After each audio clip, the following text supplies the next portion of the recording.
What is up, everybody? Welcome back to the stream. Hopefully you're all doing well. Shoutouts, of course, to Twalis and Ronnie in the chat already, antagonizing about the wonders of Elgato and their terrible, terrible, terrible products. It's actually funny, I was watching a Game Grumps episode. It was the Guts and Glory, one of the Guts and Glory episodes, which was a lot of fun. I played that game last time, and they were like, the first, I think it was like episode 7 or 8 or something like that. The first thing they do is they just start bitching about Elgato having crappy products and the capture failing on them and everything. And they're like, we're switching cards. I'm like, yeah, I've heard that before.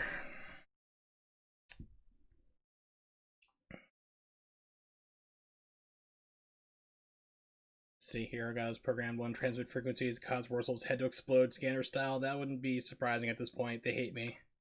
I saw him promise not to post the link of Rachael Ray recipe today. God, that last one broke my brain. I was explaining to my dad what it was, and I forgot the blue cheese. And even without the blue cheese, he was like, "What the hell?" He thought I was like pulling his leg, making stuff up.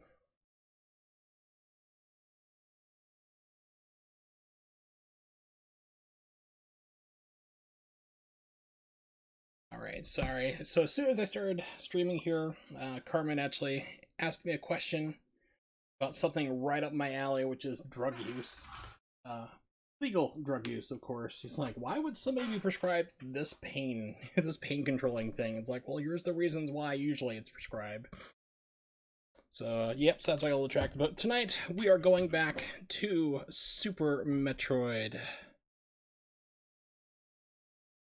So it turns out the last time I played this a couple days ago, I accidentally sequence break this game. Now, if you're a speedrunner, if you've played this game before and you've seen speedruns of it, things like that, it's not a problem to do it. But I did it on accident. I wasn't intentionally trying to go, oh, I'm gonna break through and I'm gonna skip doing this. I did it on purely by accident. So as a result, I don't have a couple items I need, and I'm at a boss and I'm getting my butt kicked. Like I have to, in order to get to the boss, I was trying it last night, to see what I needed to do, and I was like having to do like perfect wall jumps multiple times at hard angles to get up into the boss room, and then I'm just getting crushed because I don't have enough energy tanks. So I backtraced out of there, and we're gonna go back, pick up some things I missed, fight a couple bosses I skipped over by accident, and continue on the playthrough of my mediocrity and annoying people who are pros at this game. But you know what? I'm just gonna have fun. That's the entire purpose of me playing these games. At least that's the lie I tell myself. Wallace, why would you lie to me? You lied! I'm afraid to look at this. Chili dog bacon cheeseburgers and fiery fries recipe. Thank God it's just a recipe and not a video.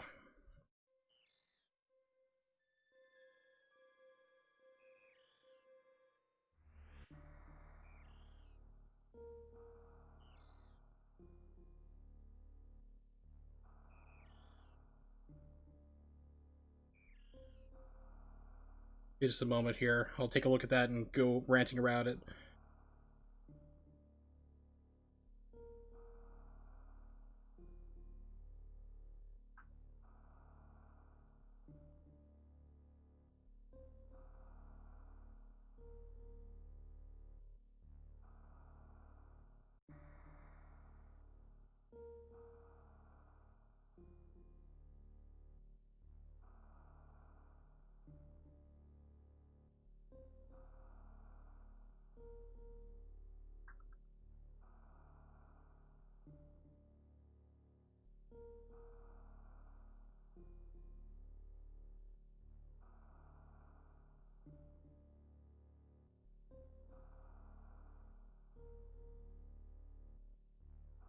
Okay, so let's see here.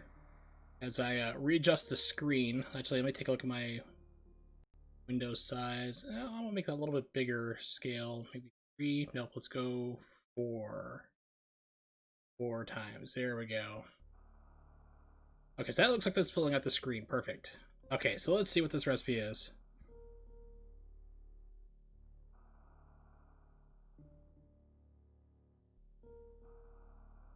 Let's see.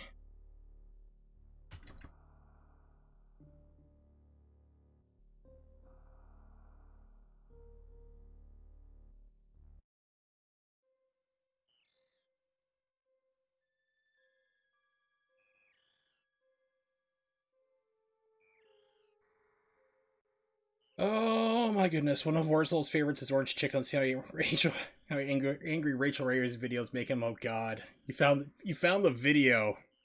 Okay, let's see what this is here.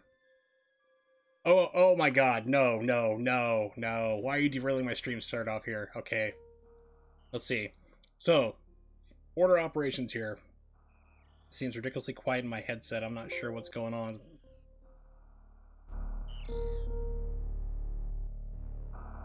There we go. That was turned way too low. Okay, so she's got bacon, ground beef, pork, hot dogs or beef, whatever. It's all good. Chili powder, steak seasoning or grill seasoning. That's kind of weird. Ketchup.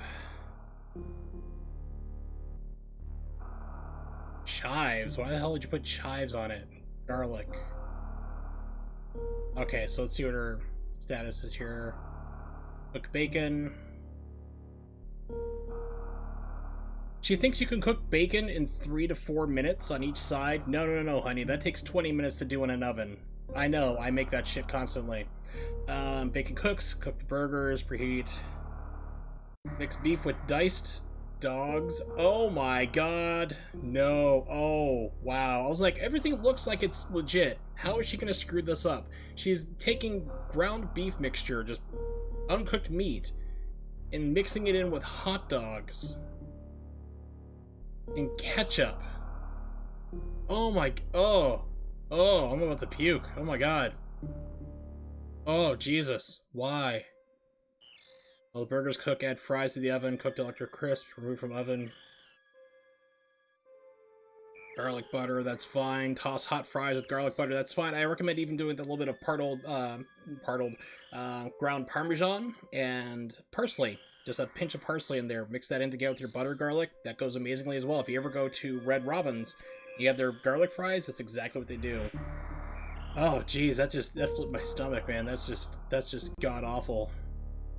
How to make orange chicken by Rachael Ray. Okay, so we're gonna derail this stream even more further off. We're gonna stop right now. We're gonna watch this video. We're gonna be horrified as I get horrified watching Rachael Ray trying to cook, quote unquote, cook. Oh dear God, what am I doing with my life? Orange chicken. No, honey, no. Alright, so I backed it up here.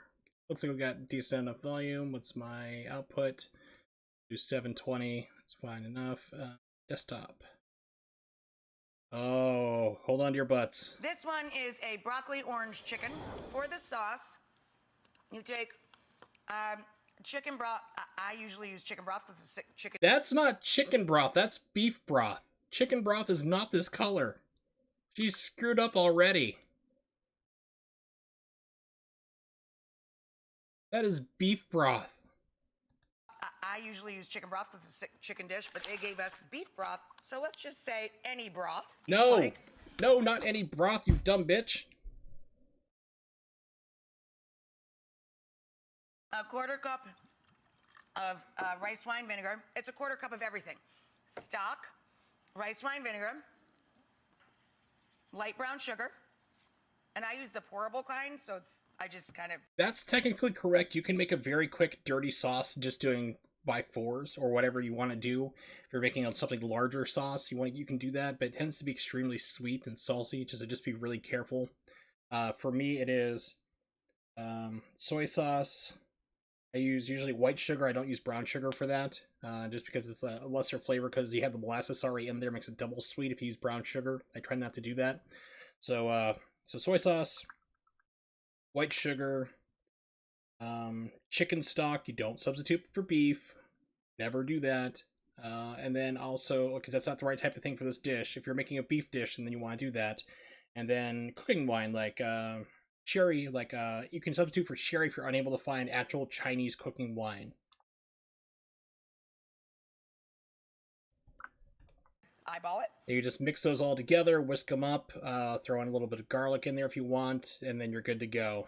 But that's just for a basic, that's almost like a general soy sauce. Really, if you want to make something quick and dirty and not that elaborate, You throw in some crushed red pepper into there or some Japanese chilies, just fry them in the pan and throw in the stuff on top of it. You can get away with that for General So sauce, but not this. A quarter cup of any spicy sauce you like. This is sriracha, which is spicy but not too hot. A quarter cup of tamari or soy sauce. Now we just need 1 tablespoon of orange marmalade. Oh my god. Oh, no. Oh, no. You have an orange here. There is no excuse to use marmalade at anything, ever. You have an orange. A screwed up looking orange. I'm colorblind and this doesn't look right. That's an orange. What the hell? 1.5 inches of fresh ginger chopped. And then I use the zest and juice of an orange, or in this case, it's a blood orange. Then why did you put marmalade in there? Oh my god, what is wrong with you? Then we're gonna put the sauce on to gently simmer and reduce while we're making the rest of the dish. She's getting like almost nothing out of that. It's like you can squeeze probably about another. Guy back here on low. You could probably get another 4 squeezes out of every half of that orange. The thing that's going to take you the longest is the rice. Takes about 20 minutes. Just good old white rice. I cook the rice in stock as well, rather than water, so that it gets a lot of flavor. You're going to be. You can do that, but you need to be very, very careful when you do, because you're going to have sediment on the bottom that can actually burn. So that's why I usually don't advocate for cooking rice with extra sauces there in it, like either chicken stock or beef stock. Just cook it in plain water. It's fine. It's rice. You don't need to really do too much more because it's not the star of the show. Be cooking over high temperature, so you want high temperature cooking oil. That means oil that's neutral in flavor, that you can see through, that's very light in color. Grape seeds, safflower, sunflower, peanut oil, those are all great for skip everything else, go with peanut. Stir fries, which is basically what we're making. And then we're going to add about 2 tablespoons of cornstarch to a couple of large egg whites. And this is going to help us crisp up our chicken. The chicken can be making white a really or dark weird meat batter, or a mixture of the two. Cook the chicken in 2 batches if you have to. See, it becomes this beautiful, smooth coating for our chicken. So we're going to cook this in a little bit of oil and get the chicken out of the pan so we can add the broccoli to the pan. Or you could just put flour in a bowl with cornstarch, like half flour, half cornstarch, and that'll get a nice crispy. Throw in some potato starch instead. That'll get it super crunchy. Then add in some water. Add in an egg. Add in a dash of the oil, and you have yourself a batter. That egg white with cornstarch is going to like just fall right off. I don't think it's even going to stay on there if she's lucky.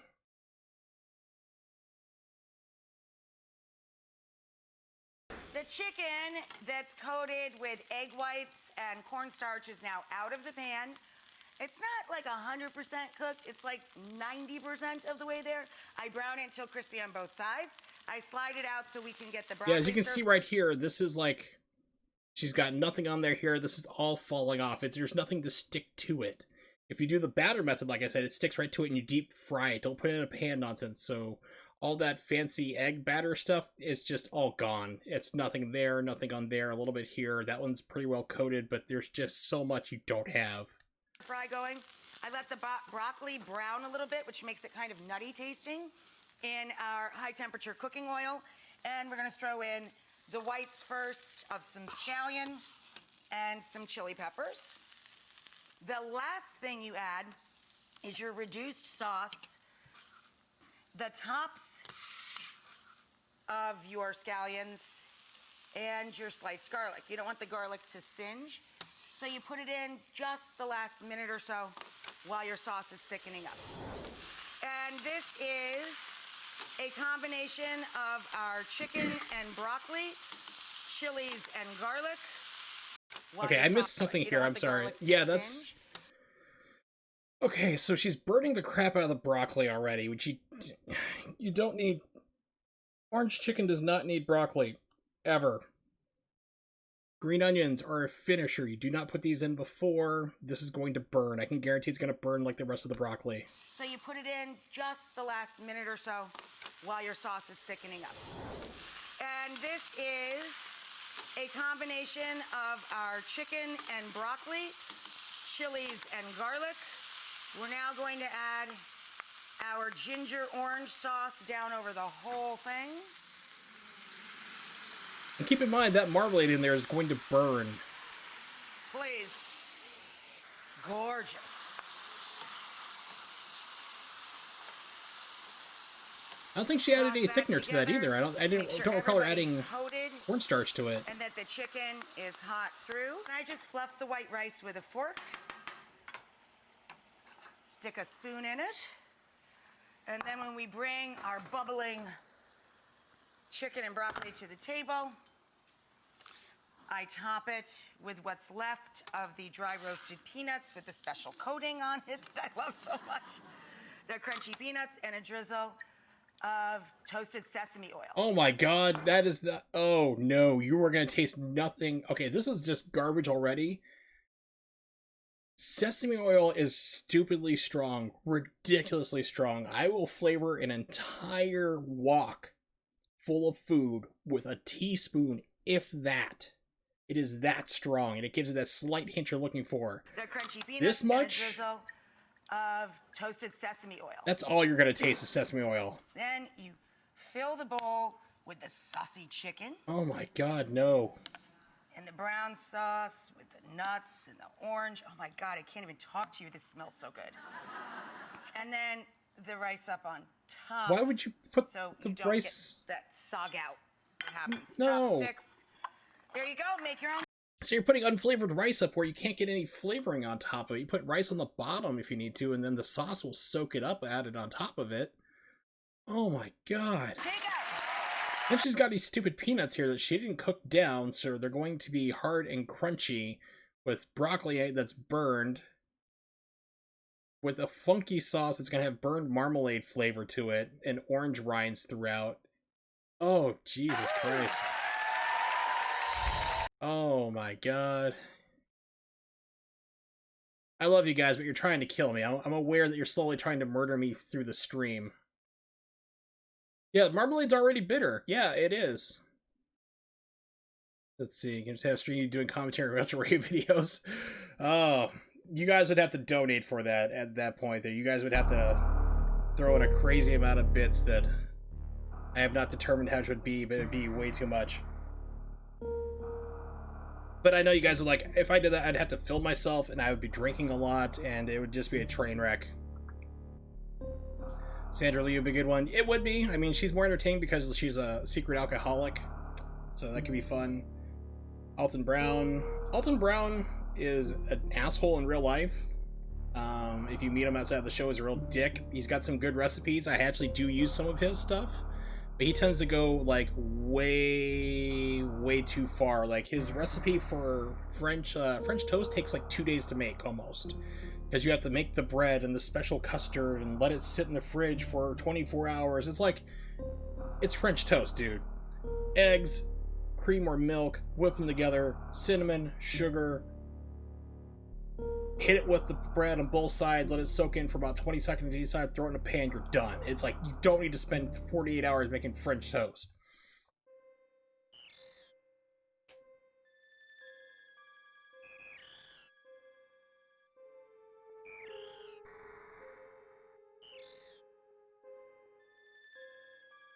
Actually, like Alton Brown, he has a really good fajita recipe that I actually use myself.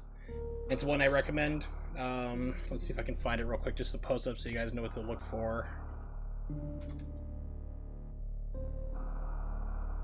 Yeah, skirt steak recipe is what it's listed as here. Now, he has some crazy thing about building a charcoal, like, he did a Good Eats episode on this, actually, the first time I saw it. And he did, like, he made this homemade charcoal, like, burner, and, like, you have to get wood chunk charcoal, and you have to get a hair dryer to blow the ash off and cook the meat directly on the coals. No, don't bother with that. If you have a gas grill like I do, crank this thing till it's stupidly hot, like 650 degrees. Throw your meat on it, time it for about a minute to a minute and a half, then flip it. And then after that's done, take off the meat, follow the rest of the recipes, it's all good. But I mean, that's a really good recipe. I recommend. The only thing I leave out is actually red pepper flakes. I really don't think it's really needed in that. I usually let mine marinate for about... I used to do 4 hours, but something's changed. I guess like the lime juice or the limes I'm using are too strong and it's making too mushy, so now I only marinated for about 2 hours. But that comes out really, really good. I recommend that recipe.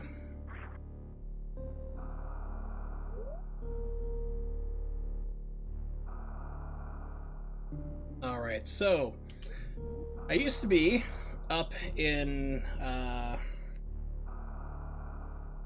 Meridia, yeah, over to the right, and then I backtracked myself out.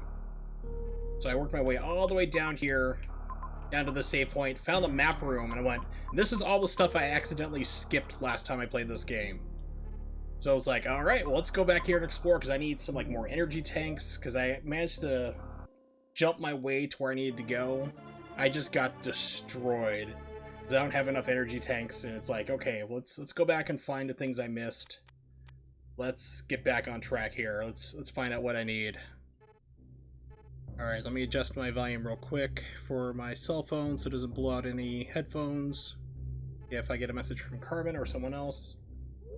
Okay, so let's go back and down.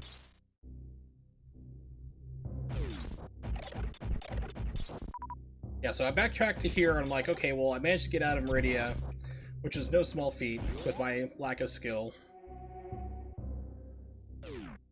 That's why I couldn't get anywhere. Okay. Remember the first versions of this game, there was actually... You could actually run up like this and hit it through there. It was like, oops, and then they quickly got rid of that. So I need to go... up to the save room, go down to the right and then down somehow. Okay. Sandra Lee has a recipe for white chocolate polenta. Oh! My dad likes polenta. It's like, it's grits, basically, is what it is. If you want to simplify it even further. It's not bad. You can do a lot of polenta. White chocolate polenta, though, I'm not really feeling it. I don't think it'd be terrible. I just think it'd be a weird combination. I'm not thinking, like, it would be just god-awful to eat. I'm just thinking, like, okay, that's kind of weird. Anything here?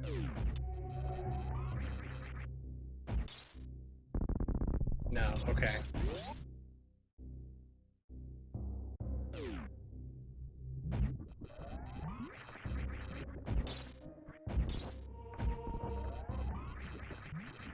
I just can't win.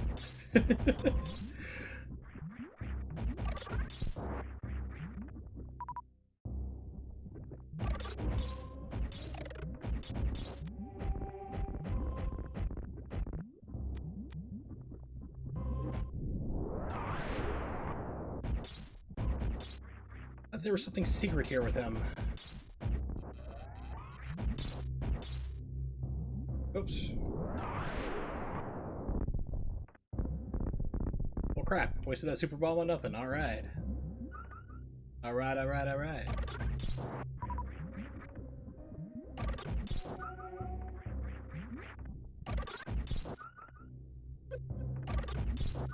Forgot I have the suit of power! Not gonna come out here now, I'm standing here. Let's see, cheese, thyme, 1/4 cup of white chocolate chips.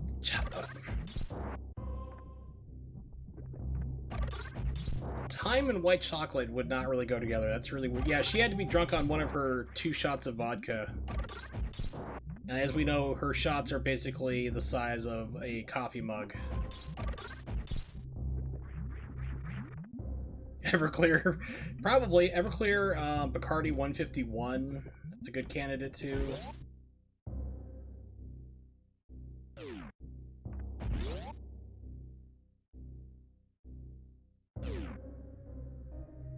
I was over at a friend's house once. He had Bacardi 151. He was like, "Hey man, you want some?" I'm like, "No, but I am low on gas. I could probably use it to start my car. Probably won't be able to turn it off, but It's like, yeah, I put Bacardi 151 in my car. It's been running great. I took the keys out of the engine. It's still running. I'm kind of concerned."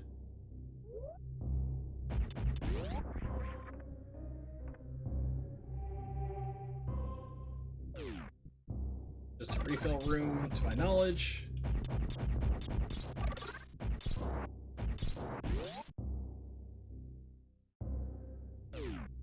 Yeah, many years ago, I got the recipe to make homemade blueberry vodka from a certain ambassador to a certain country. And it is ridiculously good. It is moonshine, and you'll go blind after the third shot. Last time I made it was probably about 15 years ago. And my brother Chris actually got into it. I made a bottle of it, had it stored away in my drawer. My bottle's missing. I'm like, what happened to my bottle?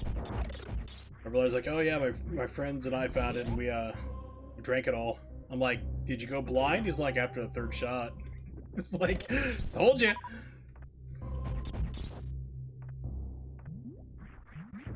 Why did I not go through here? Unless it's like a... God, why am I... I'm not surprised. Like, I'm just getting like stuck every turn. Go down here to explore, and I'm like, I can't explore anything. Aha! Except I can get through here now. Apparently I got this far and not super bomb.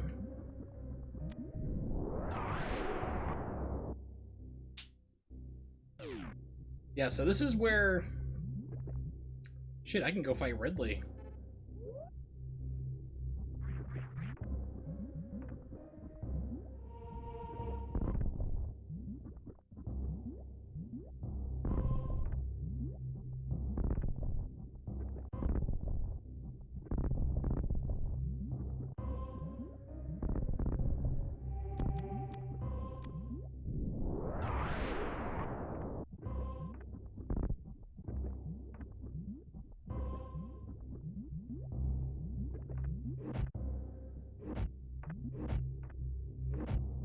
Except for I don't have a way to get up to the top, as I'm not that good at jumping, so...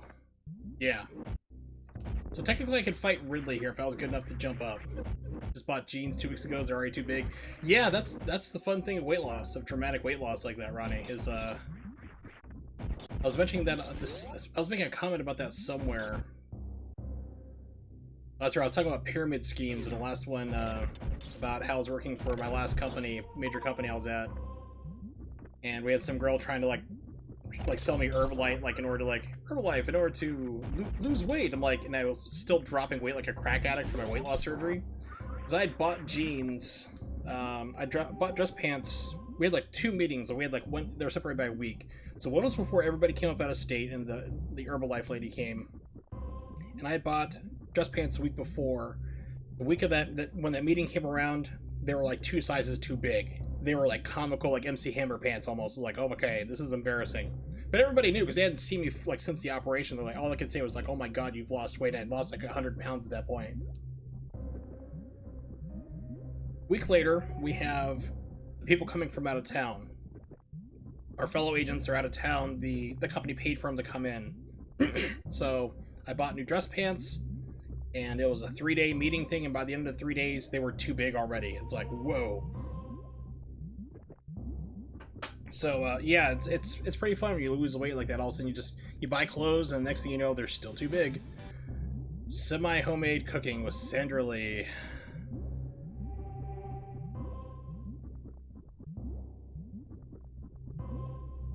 Is this the one where she takes just big honking candles and sticks it in there as a birthday cake?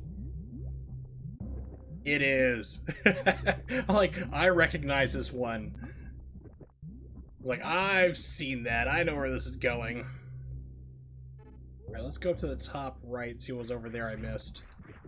I gotta figure out a way how to get down to the Crowmire and everybody else, or Crow-Marty, or whatever his name was that I missed.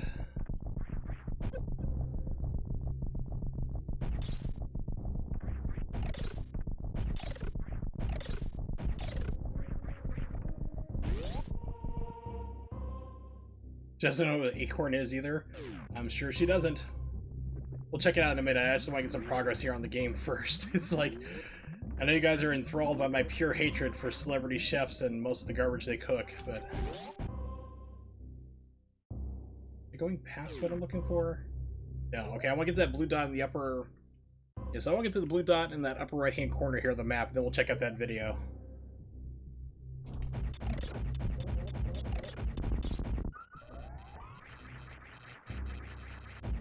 You go in here. Yeah.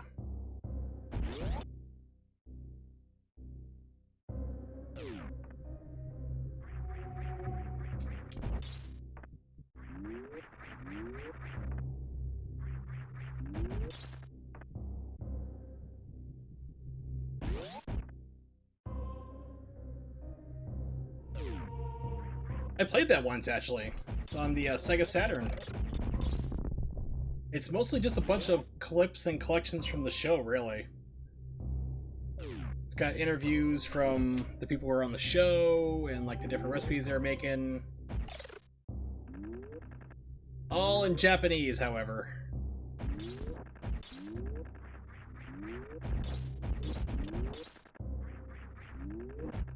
Okay, so I've been here before.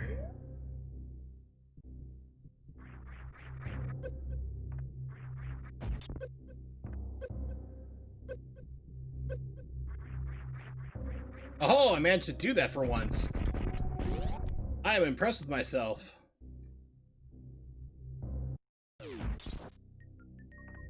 Alright, wave beam, hurrah! Duff Gardens! Hurrah! Ori no Ryuji?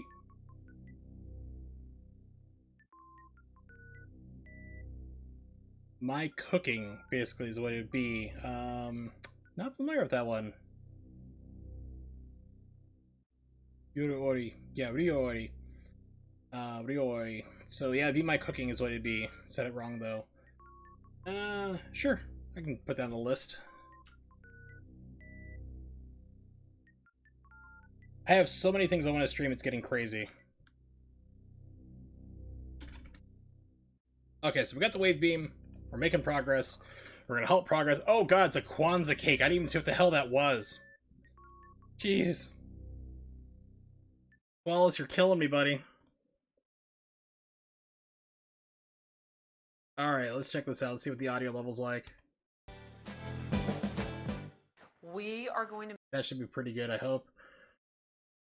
Oh my god, no, no, no, no.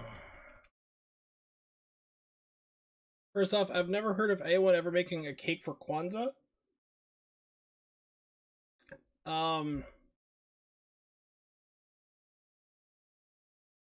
Yeah, so I just...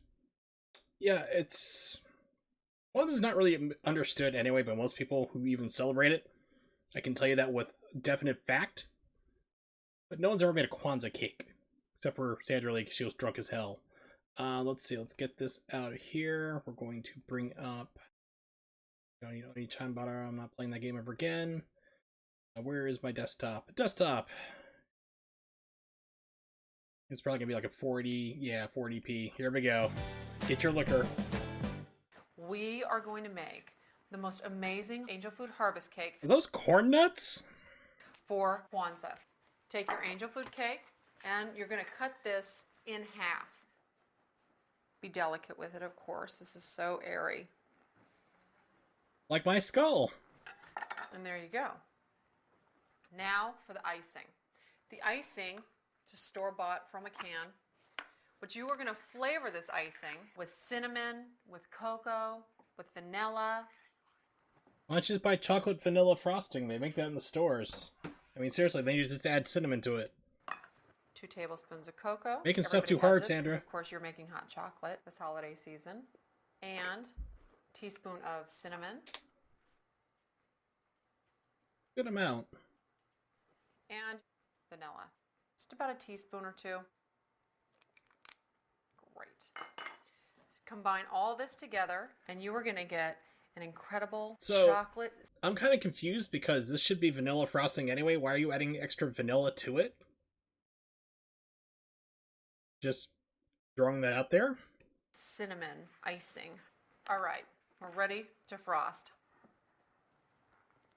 Just put a nice amount on both sides. I can see right here she didn't mix it too well. You just got raw cinnamon or cocoa powder. Of your cake. And then spread it around. Be very generous with the icing. You can always make more. And this is everybody's favorite part.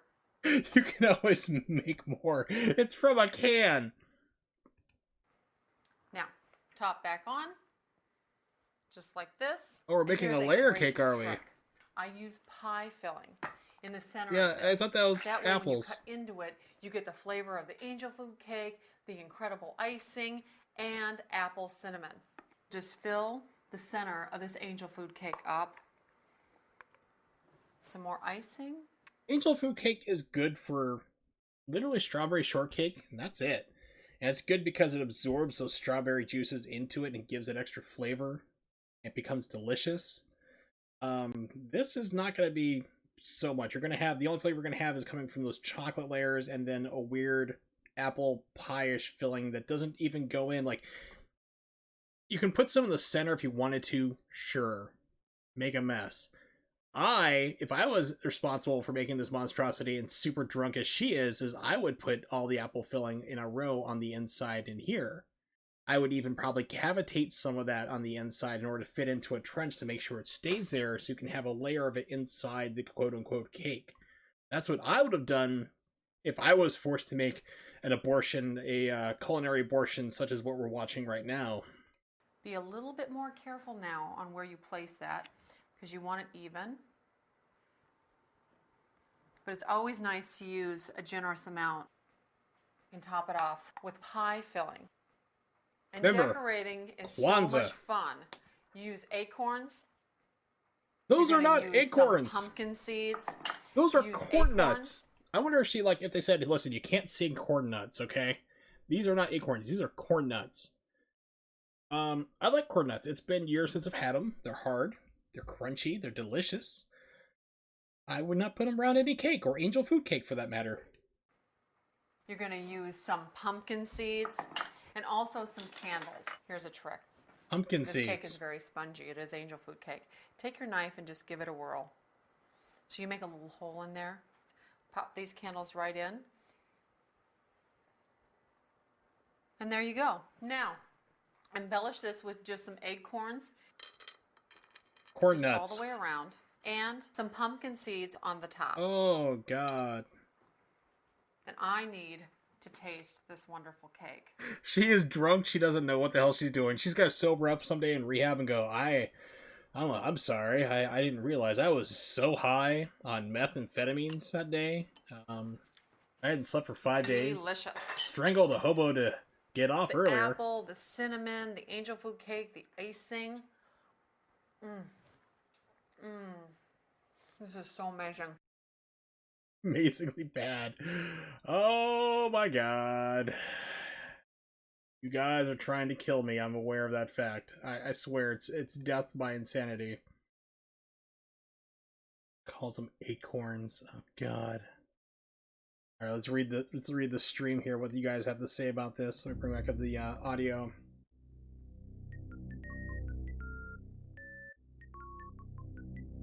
Been called a hate crime against food. I would say that. I was surprised she didn't bring out any grape soda or watermelon next, to be honest. It's around that levels of insensitivity. She didn't mean it, but it's like, you have no idea what Kwanzaa is, really, because you don't make cake, you don't make whatever the hell that is, and no self-respecting person would ever make anything like that. No matter what race or religion or creed you are, you would never do that. Prepare food and use analog sticks to cut meat, produce, serve drinks, ramen. Oh, okay, so that's the game you're telling about. Got it. Okay. If she's drunk, she doesn't know anything. I agree. Stream. Where's look? It's an embolism. Right. Next, wrap the cake in slices of roast beef, which is left on the asphalt. 7-Eleven parking lot for 3 days in July. Yeah, that's about Rachael Ray. Perhaps anus cake. Yeah, because I was trying to think, like, okay, you have all this cake filling in the middle, or this apple pie filling in the middle, and you cut your piece of angel food cake and you grab it away, that filling's not going with it. It's just going to blob out on the rest of the plate wherever it's open. So then you have to, like, scoop that on there yourself? Like I said, it's like, if I was responsible for making that slightly better, I would have cavitated out a little trench on the inside of the angel food cake so I could layer that apple pie filling into it. Oh, Jesus.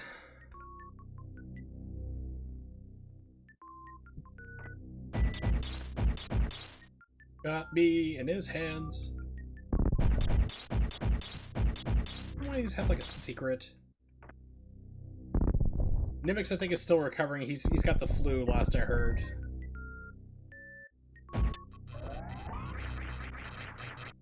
Prolapsed anus cake? Oh no, I can describe prolapsed anus.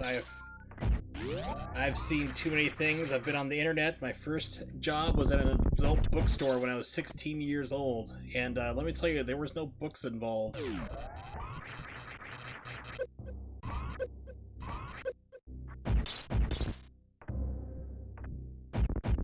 You're like, ooh, awesome. I'm like, it was fun. I was also working with my sister. People were like, I was like, it was Missouri.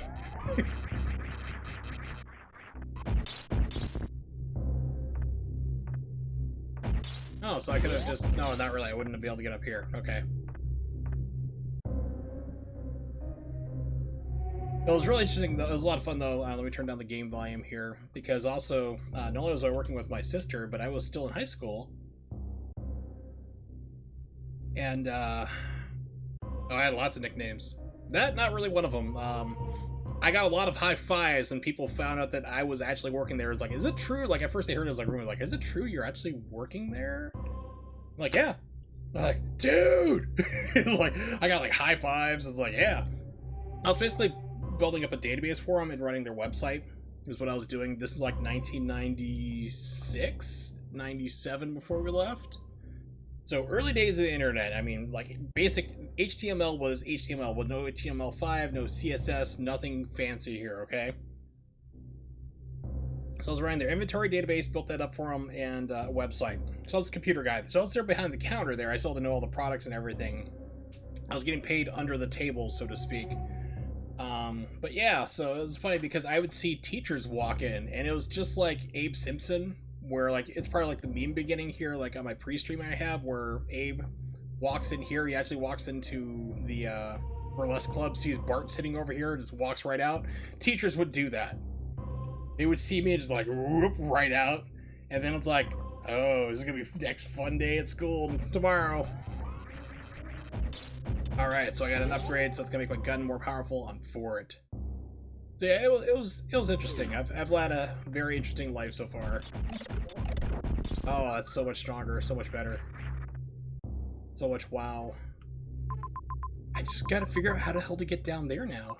I'm guessing maybe up by Brinstar in the upper left? Maybe that's the way you can drop down? I'm like nowhere near where I need to be now.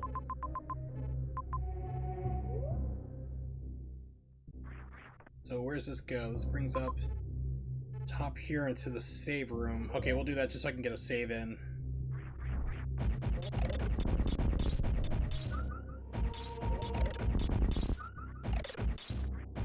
So eventually, the guy was a sleazeball. Big surprise, I know. Guy running a adult bookstore enterprise by an Air Force base. The piece of crap? No, that can't be right. But so it's on my sister. Wants, you know, trying to get her to sleep with him. She's like, nope. So he fires me and my sister, forgetting that I was the one who built his database and his website and had access to the computer and knew how to do remote access from there. So I just went in, remote access from home, wiped everything, put a virus on there, and just you know, moonwalked out the door. That's his life dissolved in Rachael Ray and Sandra Lee recipes. Critiques is known. Yeah, I've had a very unique life where if I were to write down my life story as a book, nobody would believe it. I have just done too many weird things in my life.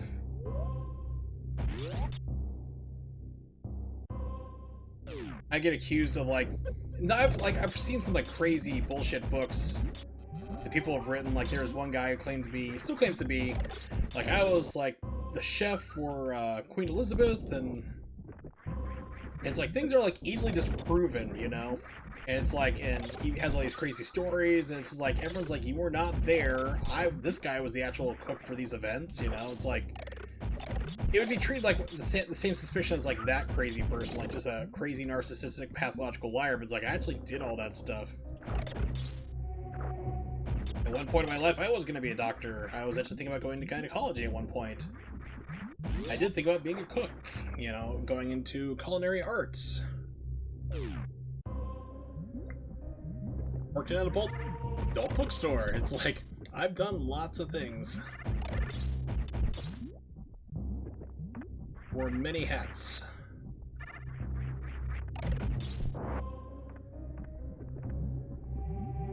Is this the way? I think.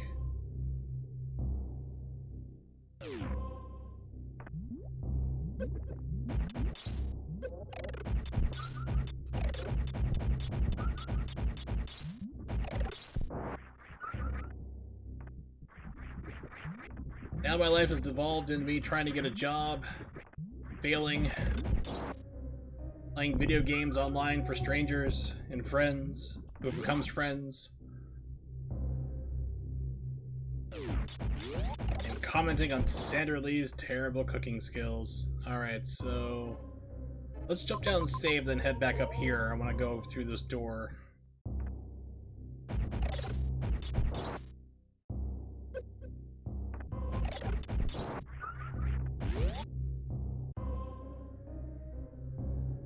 Okay, so at least now I have the wave. That's better. I can do a lot more damage. Instead of like 5 shots, it takes 2 shots to kill things. That's good. Yeah, I know. It's like I'm not looking forward to that. And it's looking like that's going to be the reality of how things are going. And of course, you know, living in the second most corrupt state in the United States already, Pennsylvania, doesn't help things. We've already had federal injunctions against how they were doing crooked crap to begin with.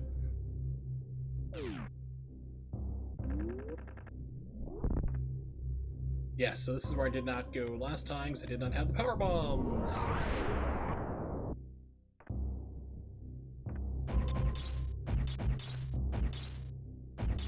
Oh, absolutely. Or if you're like my friends in Michigan, they're still crazily locked down. They still have, like, you know, when they locked down, they're like, no, you can't buy non-essentials, which included baby food, baby formula, diapers, seeds, pottery equipment, gardening supplies. You couldn't grow your own food. They were deemed non-essential. Except for, the Governor Whitmore was able to go and do that stuff. She said you couldn't take your boat out on the lake, you're not allowed to do that, you have to stay locked inside. Then she got caught trying to take her boat out on the lake because she's the governor. It's just like, it's all just a power grab is what it is for her state. Pennsylvania had a little bit of that, but then we got over it. Basically the only thing that's really survived is basically wear a mask. It's not enforced, unfortunately. It really needs to have fines associated with it for not wearing a mask or not wearing it properly, but the majority of the people here do wear it, or at least attempt to wear it and wear it wrong.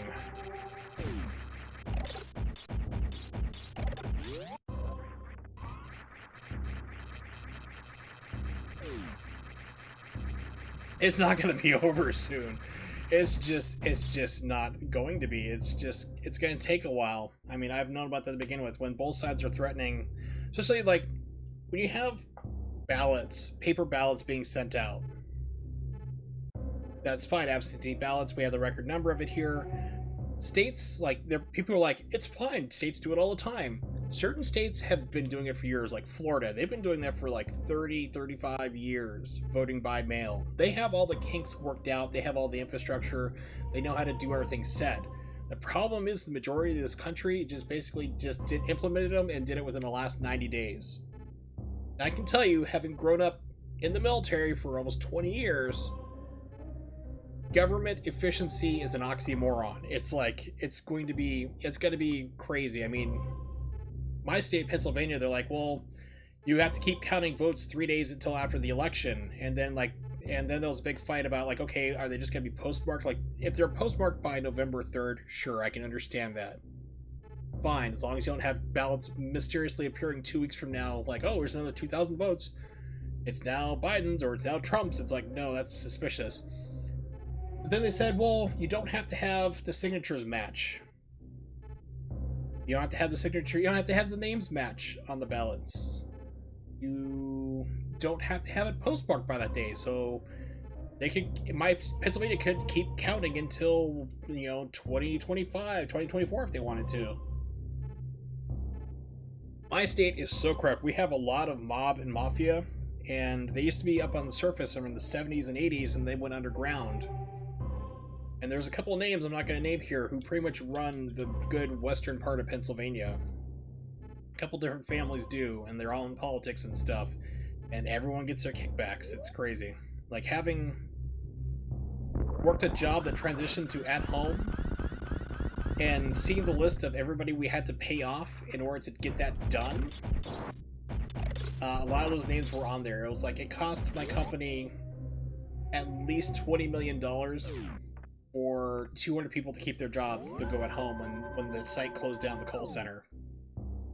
And it was mostly because, like, we had to pay people in the city, county, surrounding counties as well, state. It's like they were just like bribing everybody left and right for this. It was really insane to see. It's like, oh my god, the full breakdown of it. Okay, so I have whatever maybe is up there. Head up real fast just to see what's up there. Curiosity.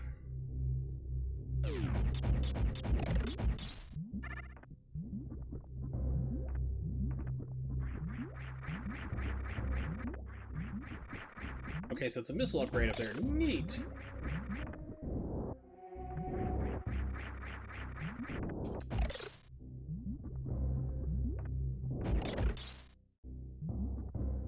Like, something feels off, and I know what it is. My latency, I'm pretty sure. Go check that real quick.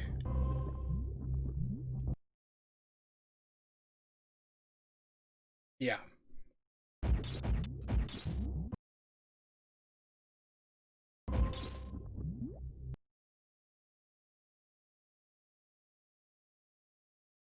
Blue toothpaste shooting out. Latency.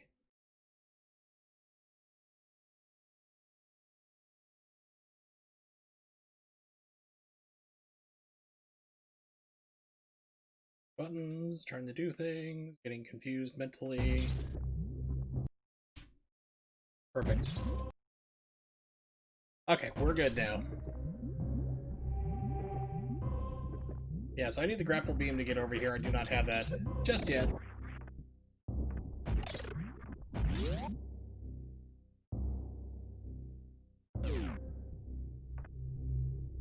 So there was a guy who was in the stream last time, and I don't think he followed. He meant well. I mean, he was trying to tell like all these different things. Oh, okay, remember, down is Crowmire, and it's a boss fight.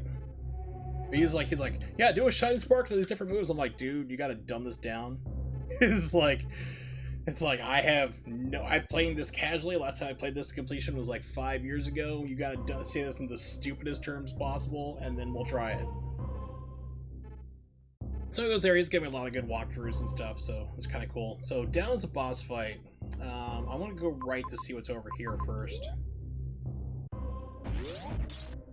No, not Twitch latency there. But yeah, that's good to have actually on low latency. I like that for Twitch because you don't have to deal with like crazy long, like delays, like 15-second delays sometimes.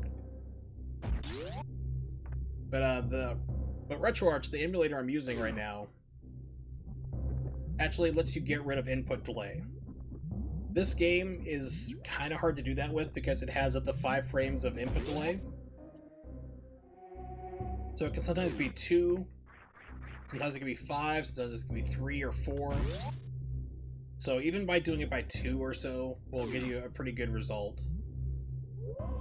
Which is why it's pretty much, for me, this game's unplayable on Super Nintendo Classic because they added another 3 frames of input delay on top of it.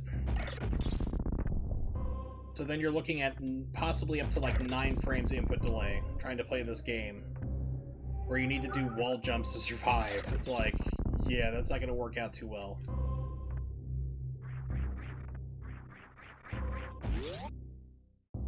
This is a door I can open now. Yay! Alright.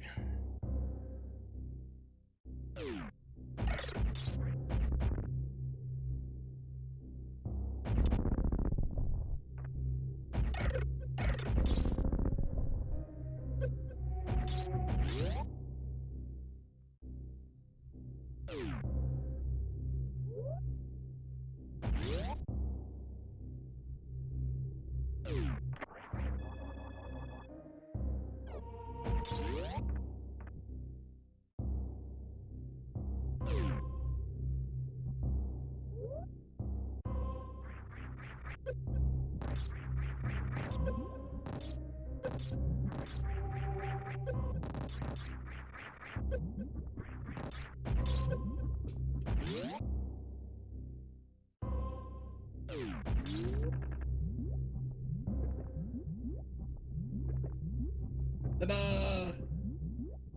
Alright, opening up all shortcuts. This is good.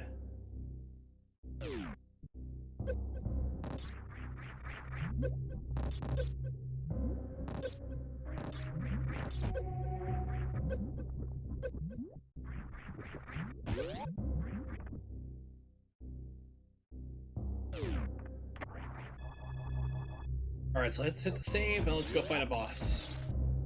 Rachael, I think is the guy's name or something like that. It's been a while. Cromarty High School, if you've never seen that, is a funny anime. I recommend it.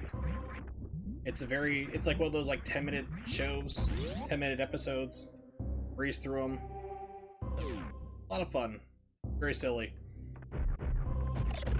About this guy who like gets sent to I think he dyed his hair by accident one day, which in Japan in high school like is very frowned upon.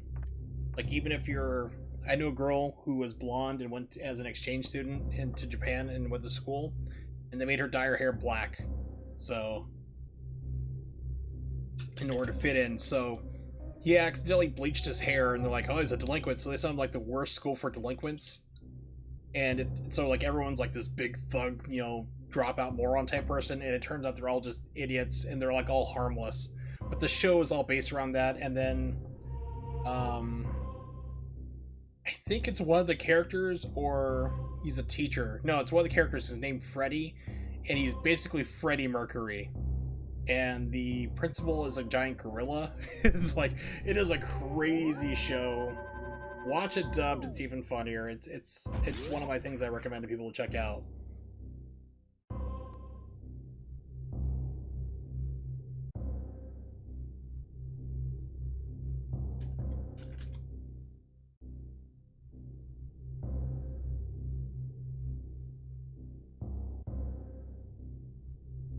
There's also a character who's a robot, and nobody notices it, and the robot's always afraid he's gonna get caught, like they're gonna figure out he's a robot the entire time, but like no one just catches on to it at all, ever.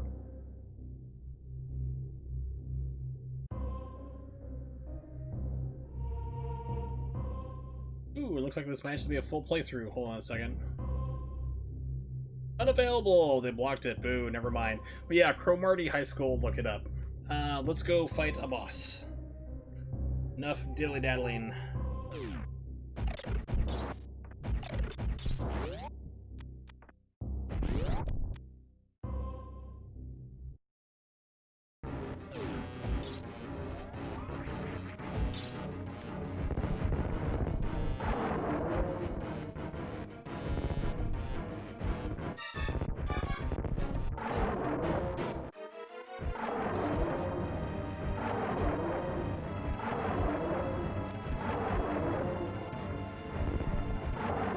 I go to do super missiles, make them back up faster.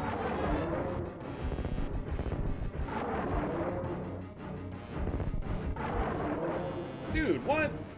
Shenanigans!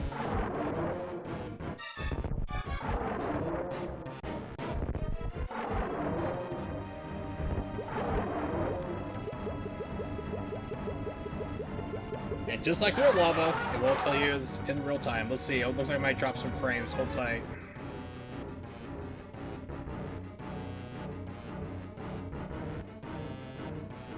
Yeah, we're going erratic. Hang tight.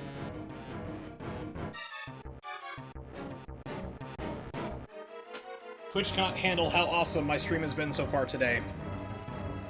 Rachael Ray, Sandra Lee, beating a boss as fast as I have.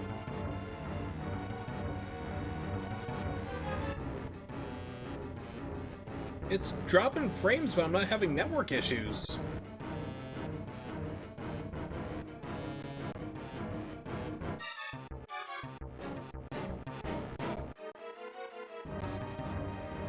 what is going on here? Yeah, because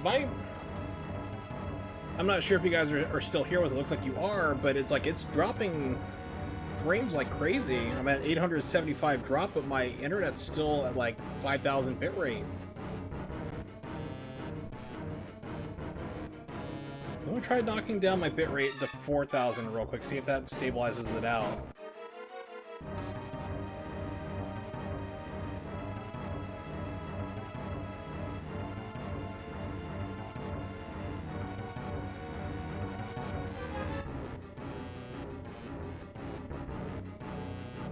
Okay, that thing's stabilized it out for whatever reason. I don't know what happened here, but Twitch is just dropping frames, but I'm not having a network issue, so it's not giving me the prompt for, like, hey, we're having network issues on our side here, would you like to report it to us?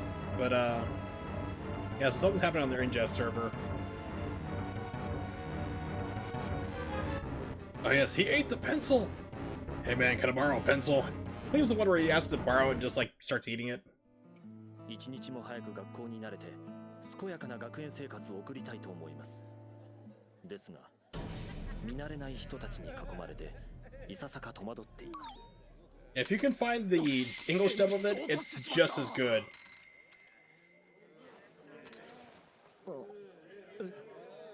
So he starts like throwing crazy crap on the ground, like he throws all his pencils, the guy still eats it.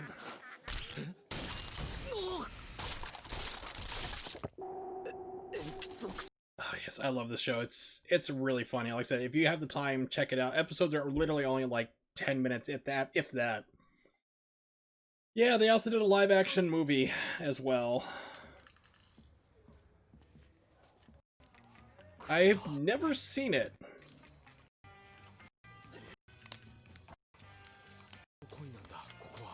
But I heard it was pretty accurate. The only live-action movie series from Japan that I've seen is really, really good is the Rurouni Kenshin films. Those ones I recommend to everybody to watch. Those are amazing. They nailed that right. It's like 2 hours. They actually put money into it, which is really unusual. Like if you see the Attack on Titan film, live action version, it's god-awful.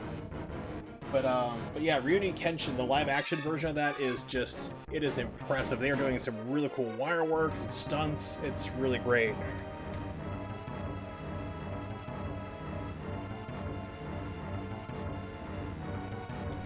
I actually did 3 of them. Let's see if I can find one here. It's a decent fight.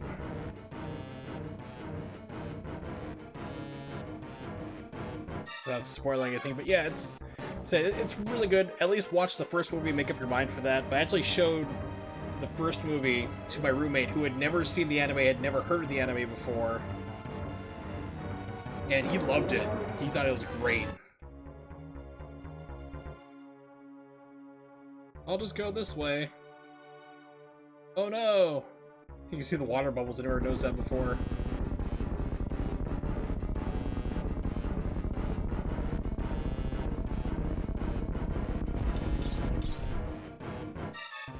Oh no! He's still alive!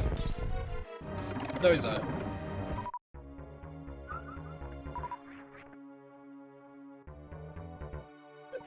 Okay, so this actually hurts me now for some weird reason. So, lava I can be in. I guess this is acid? Maybe? We'll just take a look. Guess that it's acid?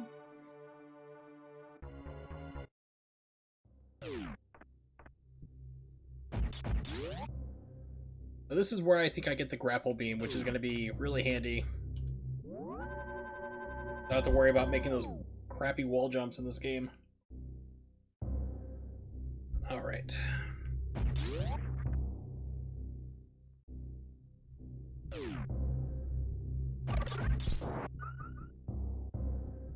So basically, Rurouni Kenshin, if you've never heard of the series,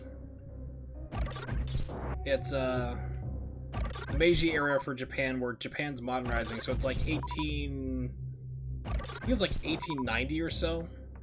Samurai have been outlawed and stuff like this, and this guy's known as used to be known as Hitokiri Batosai, which is like the manslayer, like, you know, the greatest assassin ever. This guy was like, he helped win the war for the revolutionaries to change the way of life and abolish the samurai. He was like their main assassin. Technically, it kind of does have a geisha in it or two. And he was like the best assassin they ever had. And he quit. He's like, I'm done killing. He's like, I can't do this anymore. I'm done. He disappears and he gives up killing forever. And it follows like his story about like all the hijinks and the people he meets throughout his travels. Usually people looking for revenge for what he did in the war. But he has a special sword that he carries around with him. It's a reversed blade. So instead of the blade being out towards a person, it's actually inward facing towards him. I can't even say it right now. Kabuto. There we go. It's like a reverse katana. So he can basically like just hit people with it like a bow and just like, you know, really hurt them or knock them out. But if he wants to like really kill somebody, he has to deliberately flip his sword around and make that conscious effort, which he's sworn to never do again.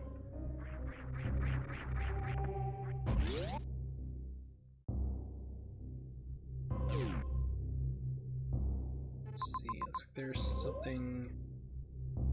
Two different ways. We'll go this direction first. There's a geisha in it. Yeah, I think there was an animated series of it they had that ran for, I want to say 96 episodes or so. It's not too bad. It differs from the manga a lot.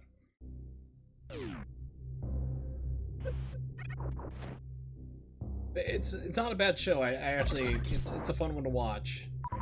And the movie basically follows like that plot of like the old anime, so if you've seen like the first season of the show covers like the first movie, basically. And then movies 2 and 3 cover the second series. They expanded it out greatly because they realized like, hey, we have way too much content for this arc, for the CCO arc, that we need to make 2 movies out of it. You know, it wasn't like The Hobbit where you don't have enough and you're just like material is stretching it for profits. It's like they're like literally like, we need at least 2, maybe 3 movies. So yeah, if you can watch it, track it down any way you can. I know it has been subtitled in English because that's how I showed it to my roommate because he didn't know Japanese. So I watched it the first time like without subtitles. It's like, dude, it's like you gotta watch this movie. So I had to find subtitles for it, and he agreed. He loved it. He had no idea what the show was or anything, but he fell in love with it. He thought it was great.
Right now I'm trying to wall jump, and wall jumping is stupidly hard in this game.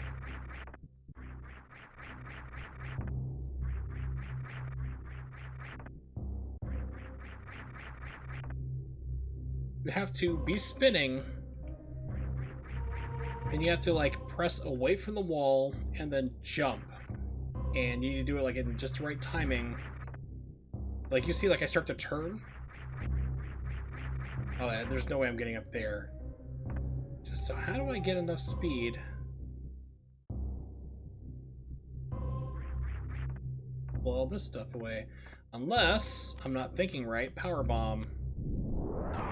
Derp, derp, derp.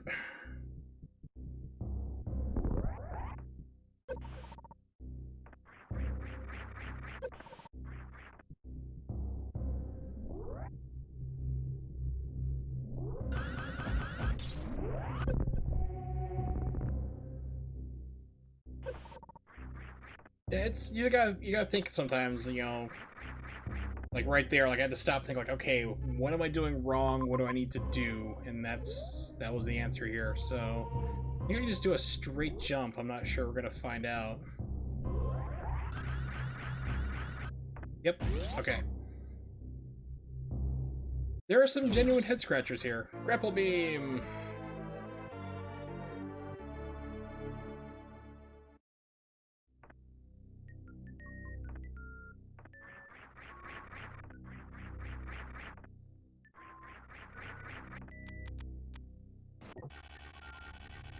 Whee!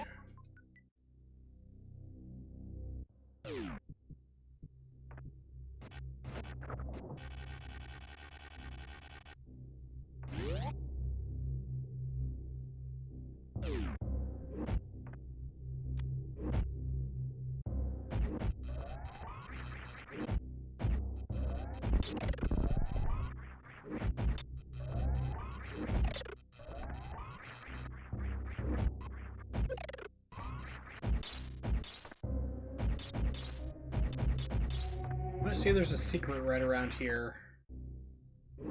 Maybe that's later than I'm thinking.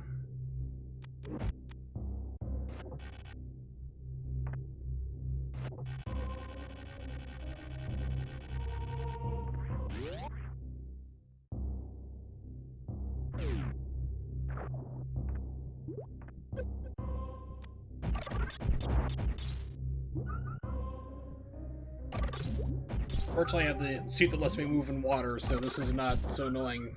It's like, okay, cool.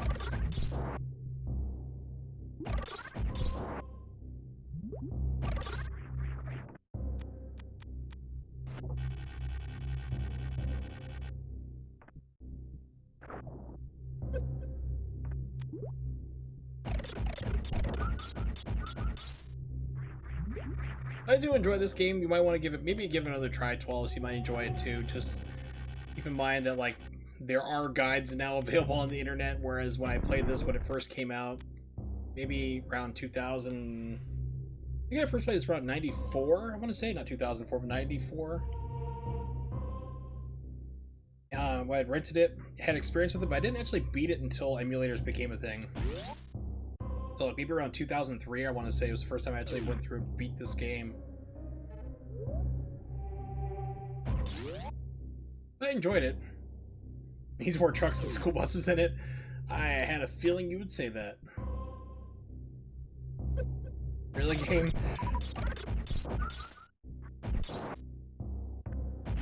Let's hit a save point. I think up there's the X-ray as well. X-ray is pretty much useless, but it does like help you spot different things you can use, like energy tanks, which I really need to start tracking down and finding.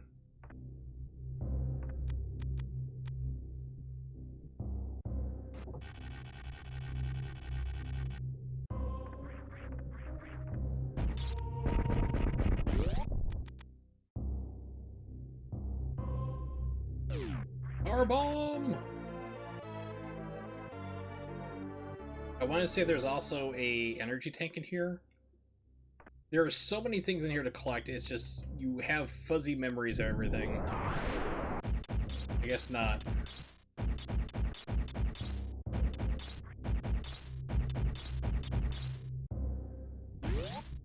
Okay, cool.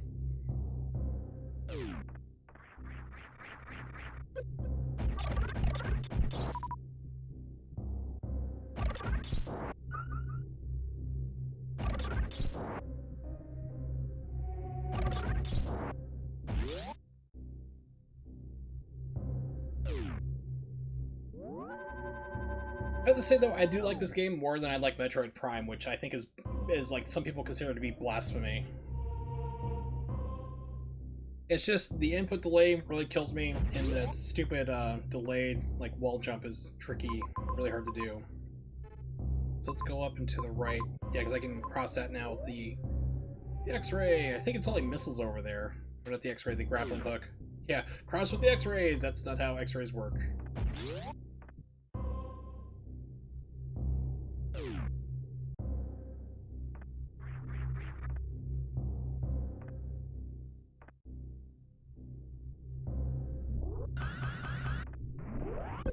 was wondering if I can do that.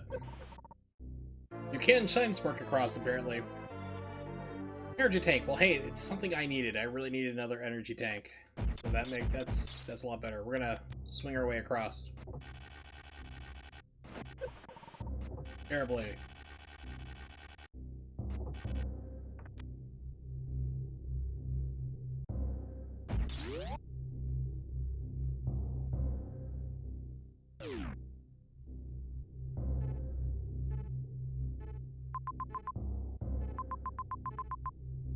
Or me.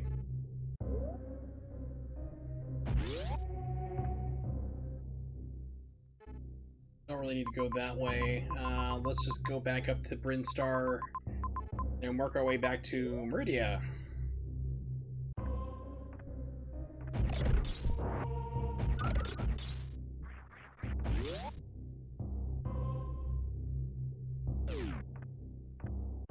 So, I'm having fun with this game. Like I said, there's so many things I want to do. Next stream, I'm going to spoil it right now. It's going to be a Bayonetta 2 stream. I'm going to work on seriously derusting. I'll get back into that game because I am going to be adding it in as a category for speedruns. Emulators for the longest time were banned because they were not up to snuff and they had differences and so forth, but now with the latest updates that have come out for Simu, it's now like 99% accurate. So it's going to be on its own category, like the Wii is its own category, Switch is its own category. Emulated runs through Simu will be its own category. So since I don't have reliable setup with Elgato until I get a Cloner Alliance, I'm going to be adding it in. So I'm going to start like emulators as a category. I was also thinking it'd be fun, like I said, also to do the Metal Gear Solid series in chronological order.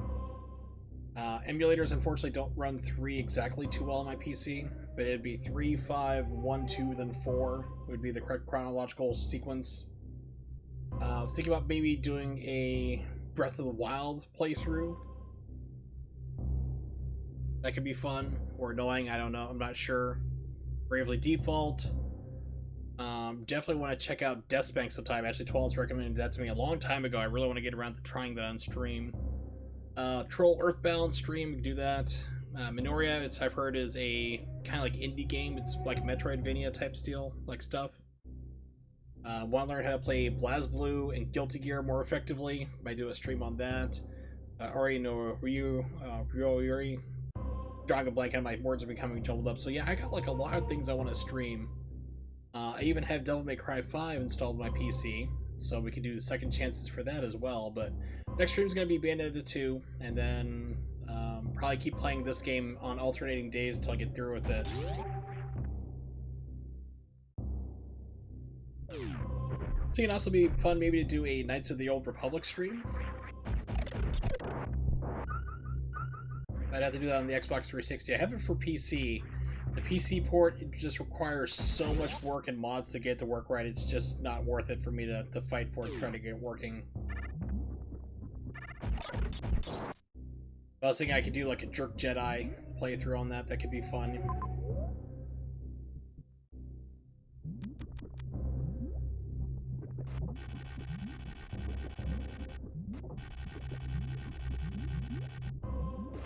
Oh, so close. So far. The only problem with like Knights of the Old Republic though is that it takes a long time to get started. We're talking like 5-6 hours before you finally become a Jedi and get your lightsaber. Crap. It's a fun game, but like that's the first thing you want to do is like get your Jedi training done. You know, you want to get to the Jedi world, speak to Not Yoda, become a Jedi, and have fun like that, because that's when the game really opens up. Wow, I didn't take damage there for some reason. Cool. So it'll literally be like one stream of me like just doing a boring side mission on the world and being a jerk all the way through, and then finally having fun with a lightsaber.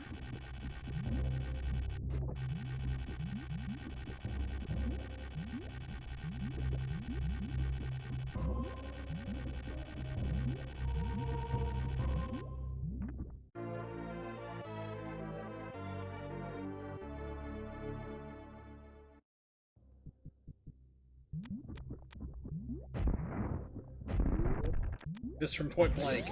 That's me. I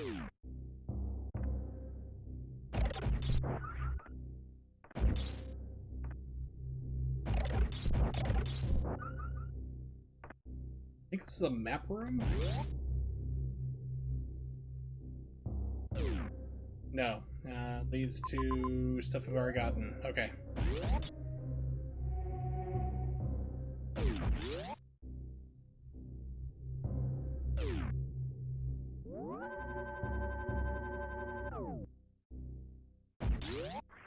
So now I need to make my way up.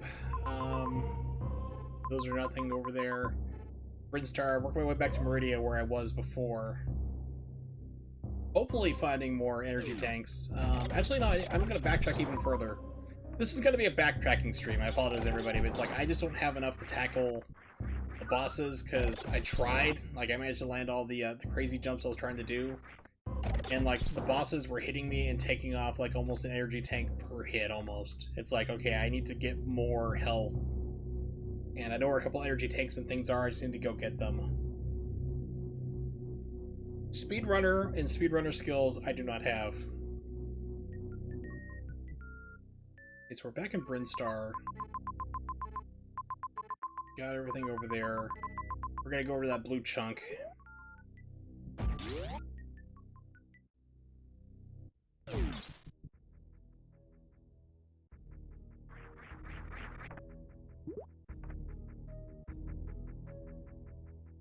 Everyone talks about the music of this game being really good.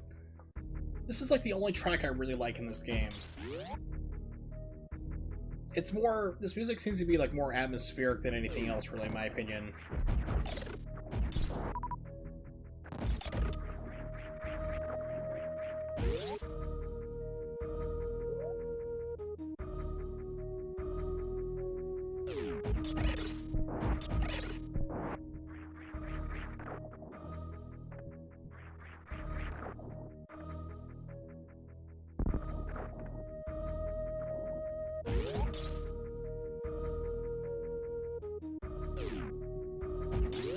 That's just energy in there, I think. Yeah, energy refill. Okay. Wait a minute, isn't there...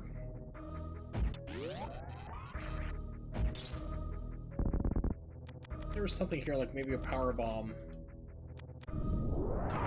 No! Okay, that was... Good. I actually needed that thing to get up there.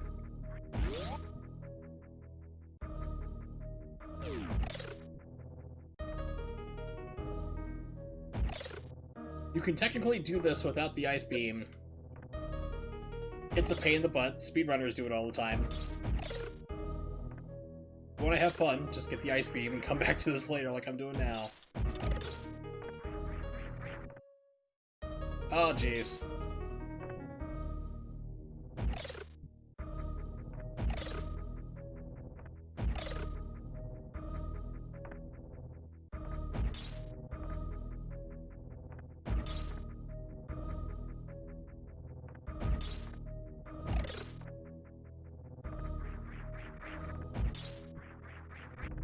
Oh, I'll screw that up again. Alright, so this is the door I didn't go through with the power bomb.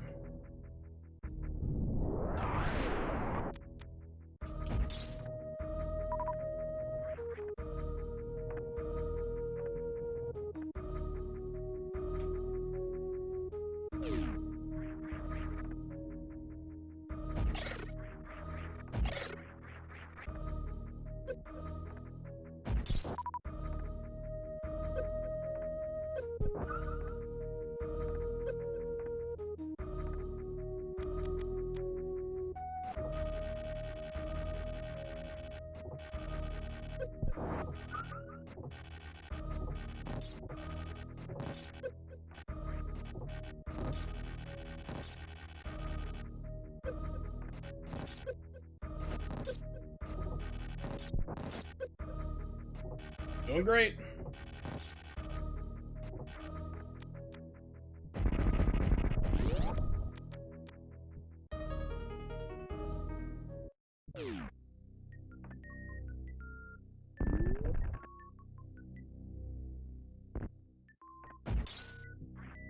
X-ray scope! Now you can do your own dentistry from home. It's like the old Jack Handy. It's like, Superman should have been a dentist. You know, Clark Kent, dentist. Spend a money, save a fortune I have to buy x-ray machines. You know, just like look at somebody that's like, hey, I can see you have a molar back, molar has a cavity back there, and be like, how do you know? Yeah. And finds out he's giving people tumors.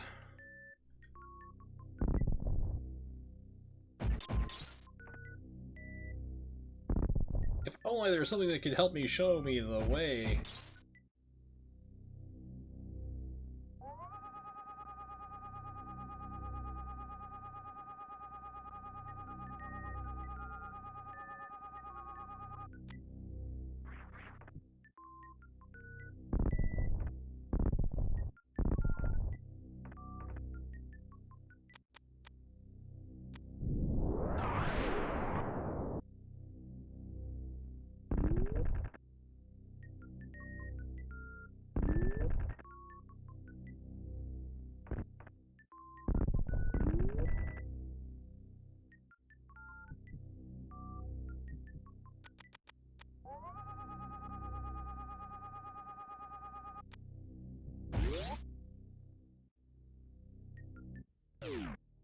It's down here, just space that doesn't need to be filled in on the map. Got it.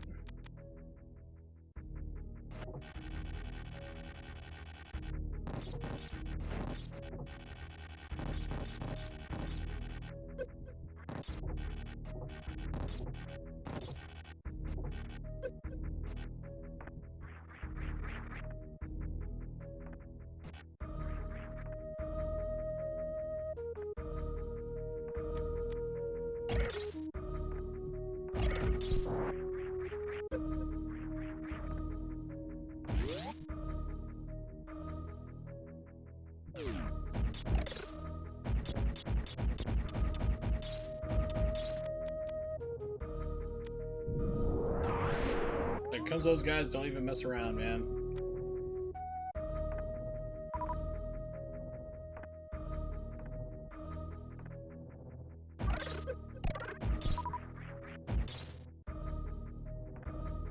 Over here. There's some stuff we can get over here. Let's just go to the left. I think I can still go through that door.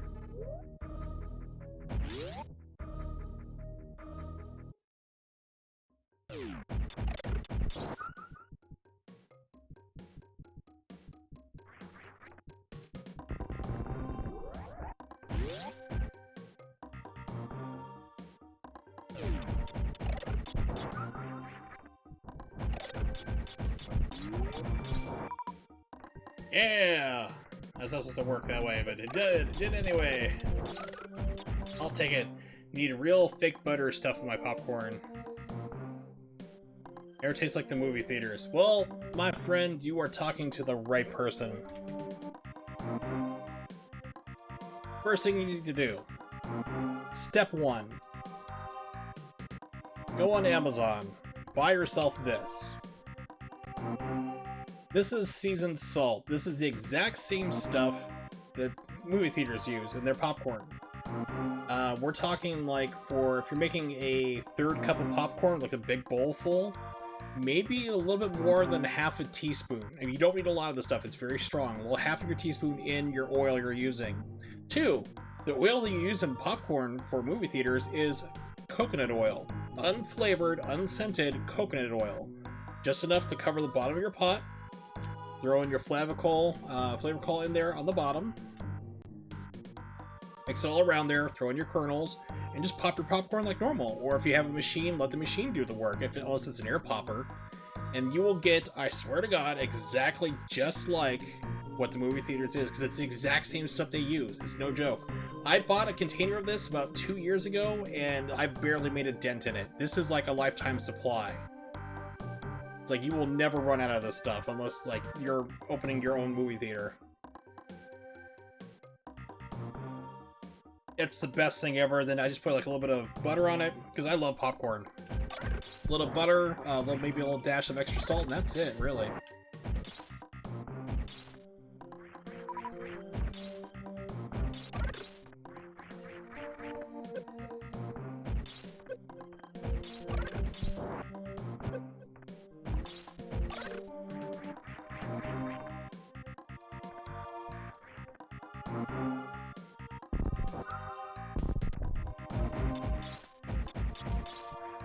One of these things here is a secret. I think it's the next one up, maybe. I think it's this one here, maybe.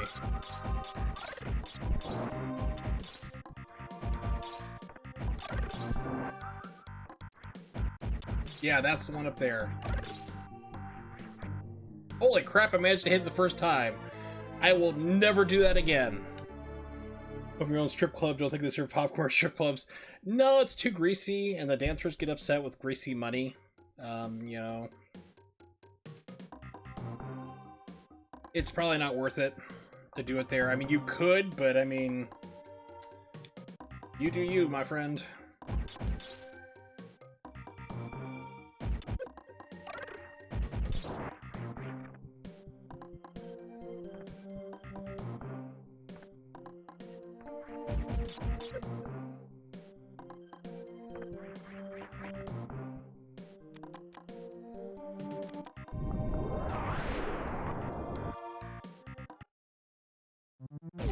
Oh, hello. You seem angry. Sir?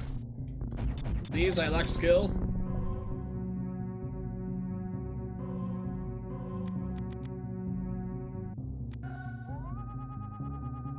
Aha! Hidden wall.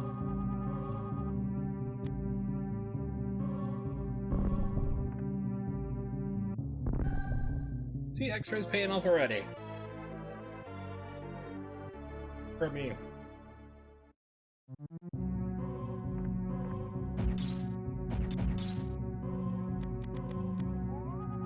Powerbomb.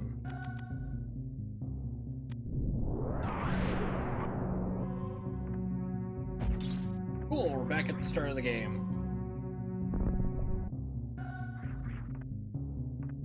Right, because there's actually... the next room over, there is a... Yeah, it's pretty much useless outside of that, but I mean, it's like, if you know what you're doing, that's like, it's very few cases. Because if you haven't played this before, you're going to be using it constantly every single room and stopping and double checking, you're going to go mad. But if you hit it like a dead end where you're pretty sure there's going to be something there, then it can become useful.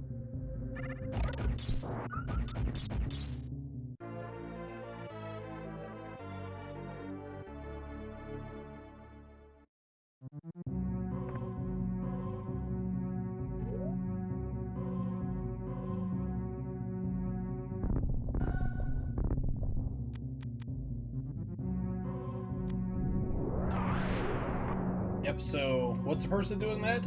You can jump up here. You gotta time it, you gotta run, time it just right, and then jump right here in the center.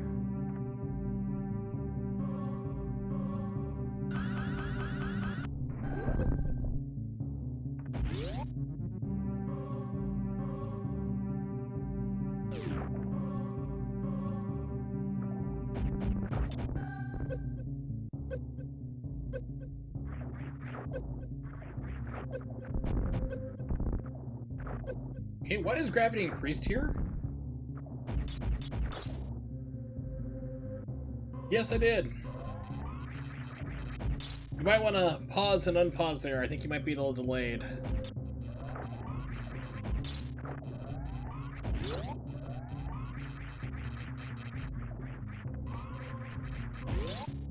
I'm not going to pretend to understand what exactly happened. Oh, Indiana Jones. Okay.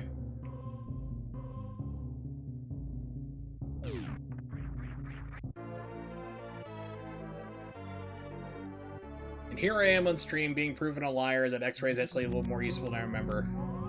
I can and admit when I've been wrong. Unlike Ronnie and Twalis.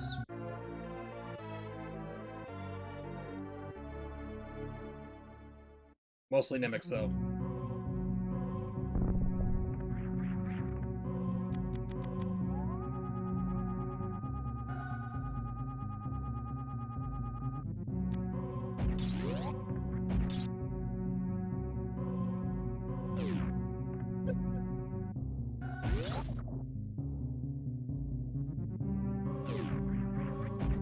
True. But he knows it at least. He's smart enough to know it, just like I was smart enough to know that I was never going to win a fight against Carmen when we were dating.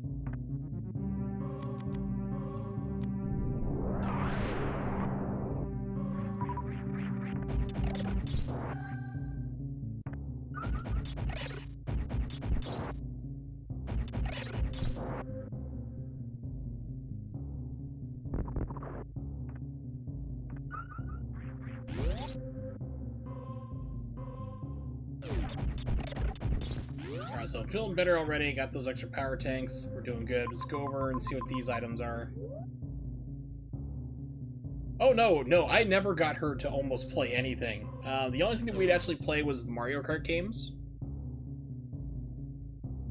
Last time that she was over, and we were still on good terms, relationship-wise, I did let her know that I had Revolution X and the Sega Saturn, and I could hook it up and we could play it. And that's when I was pretty sure I was going to have to start fending off blows from, like, her Fists of Fury. It's like, she was, like, violently opposed to it. So I'm talking like, hey, I got the arcade version on my computer, I just need to configure the mouse to do. I actually pulled up a YouTube video on how to do that so I can configure the mouse as the light gun, which I need to do still. It's in my favorites to do a little bit later. But like, hey, we can play the Sega Saturn. She's like, oh god, no. So yeah, that was not going to be a thing. I think I went where I did not really want to go. Yeah.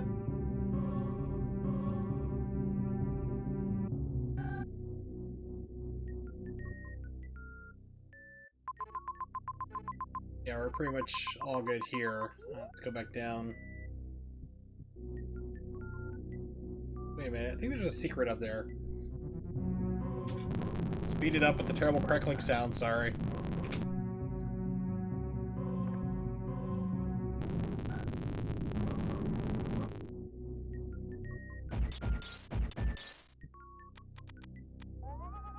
No, there's nothing here. Okay. That was the one.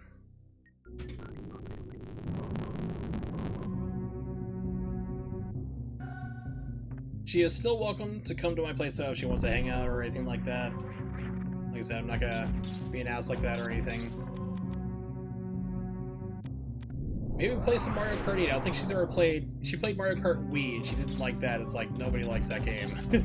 Mario Kart 7, aka Mario Kart Wii, was not a lot of fun. 8 was not too bad though.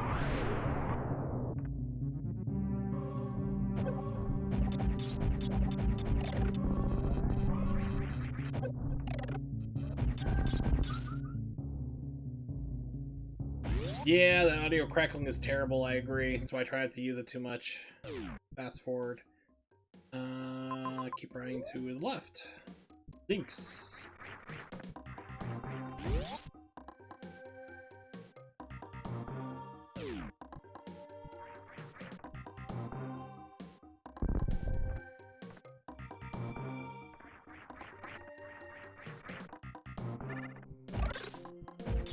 Pardon me.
think I remember. I need to, like, actually get...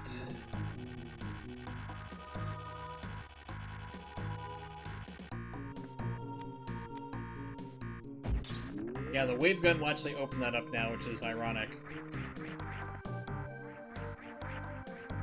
Holy crap. I keep doing it like I'm trying not to do it. I'm like, I'll just do it one-time shot, see if I can do it. And I nail it. Never when it's important, though. Not when I need to, or it's highly important to do so, then I don't nail it.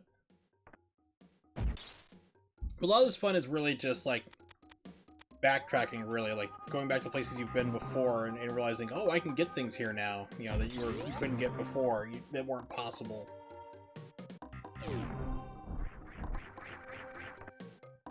Yeah, this is a room you have to... Oh crap, I did it again.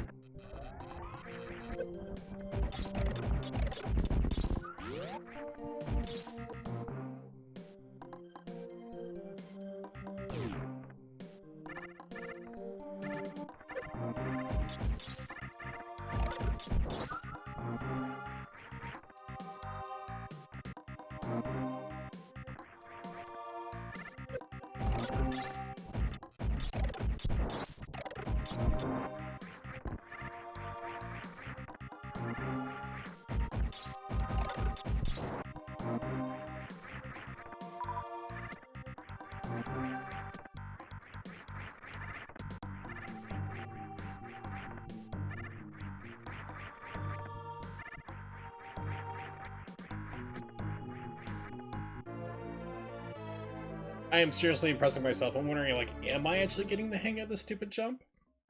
Maybe. We hit up and to the left. Up and to the left. Up and to the left. Up and to the left.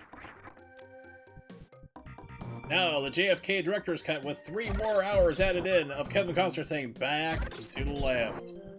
Back to the left. Back to the left. This'll do.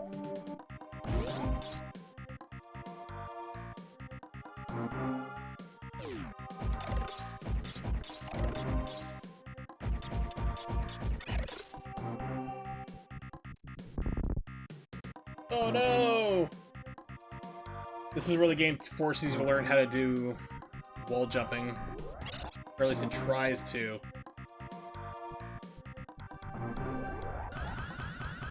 Or do the super jump out.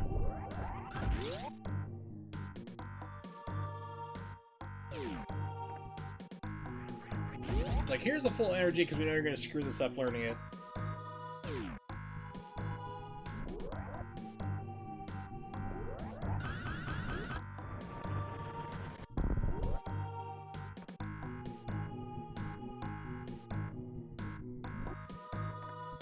Really? Only does a couple hundred times before already.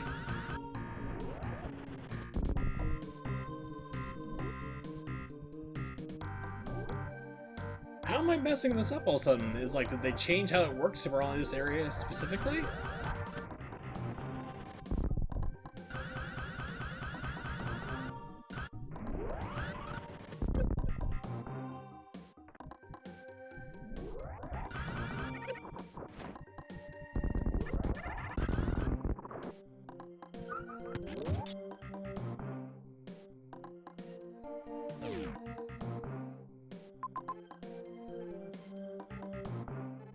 There has to be something secret down there I just passed up.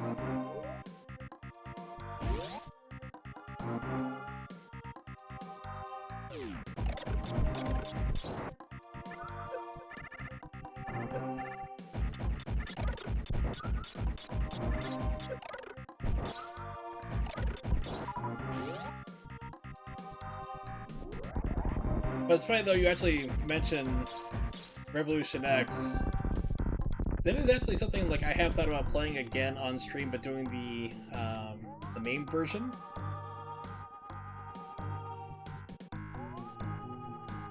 And then also doing like other shooting games like that, like maybe Operation Wolf, the Terminator 2 arcade machine.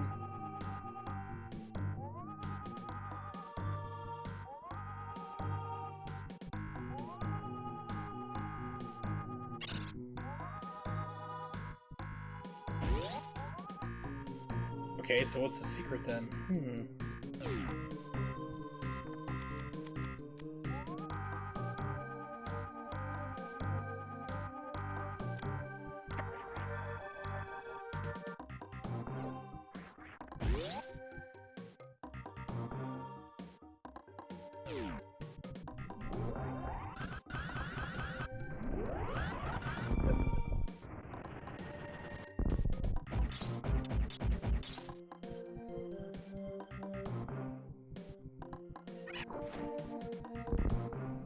Oh!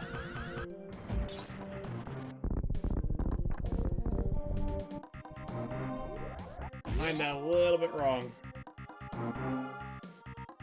Oh, it's virtual stream. Well, the usual. He ranted and raved about how terrible Rachael Ray is a person, and Sandra Lee's hate crime against culinary arts of Kwanzaa Cake. But they backtracked a lot, and Super Metroid kept making dumb mistakes. It's like, oh, so the usual then.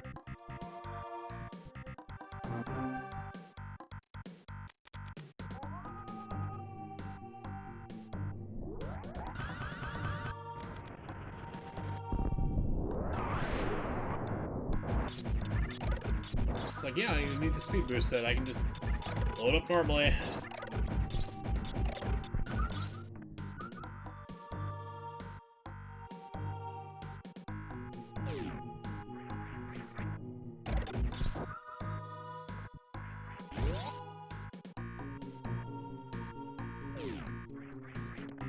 But so far, we're doing pretty good. I mean, I found 3 energy tanks already this stream, so that's awesome.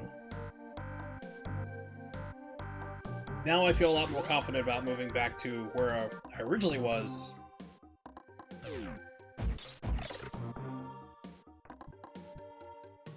Let's go into here.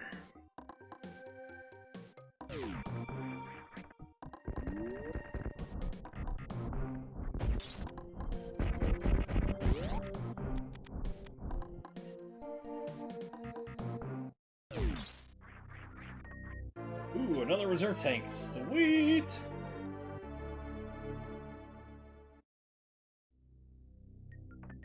So I should have 2 reserve tanks, I believe, now. Yeah. So it's like, so I can have a whole, I think it's just, I'm not even sure if it's the entire full 6 energy tanks on top of it again? Or it's just 1 extra. I think it's 1 extra, maybe. I think this is the room that actually has another hidden part to it. Yep.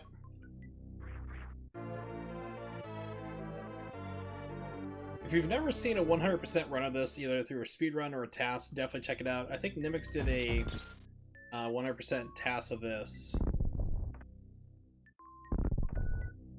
He's done quite a few tasks for Super Metroid. I think he was also the one who figured out the moon drop technique as well. It's basically, it's a certain way to fall off a ledge, and you start spinning, you actually fall faster than the game intends. Like, because the game has certain values for how fast you can fall normally, and it breaks that, so you can just go down like huge drops even faster. You're saving a little bit of time, not like major amounts of time, but it adds up, and it can make a difference in a run for sure.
Yeah, so basically it's like I have 2 reserves, so I have the 6 right now, then I have another 2 as backup, so like right when all the energy right now I have depletes, the reserve will kick in, and then it'll get me 2 additional health tanks, so it's like a last second save, if you will. Yeah, we're good. Okay. Handy to have. Let's see, we got everything there, we're good and golden. Let's head up to criteria and check out things again. Save though real quick.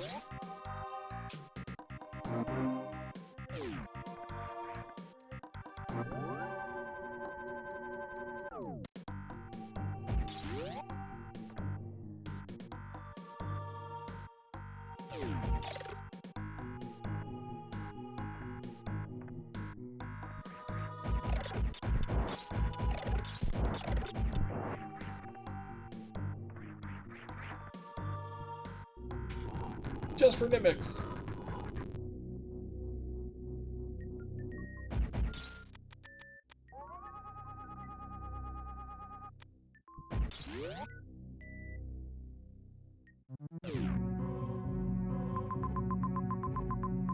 Looks like we pretty much got everything here. Actually, this room over here looks suspect. Yeah, like you have the safe room there.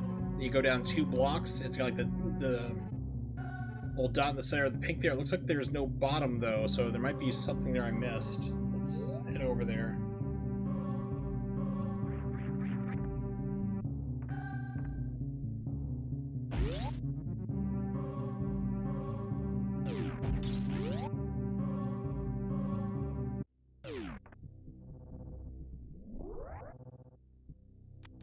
Let's say there's something in here.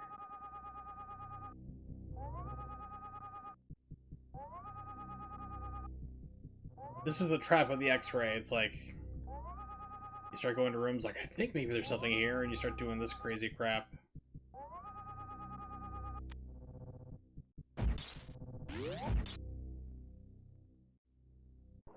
Oh, okay, yeah, so this is the room. You beat all the bosses. Takes you down to the final boss. I still got 2 more to go. That explains that. Let's head up. Actually, I can't head up from here. Yeah, let's just go back down to the Brinstar. To the left, I guess. It might be faster to go to the right, I'm not sure. I'm trying to think of like the fastest way to get back to where I need to be.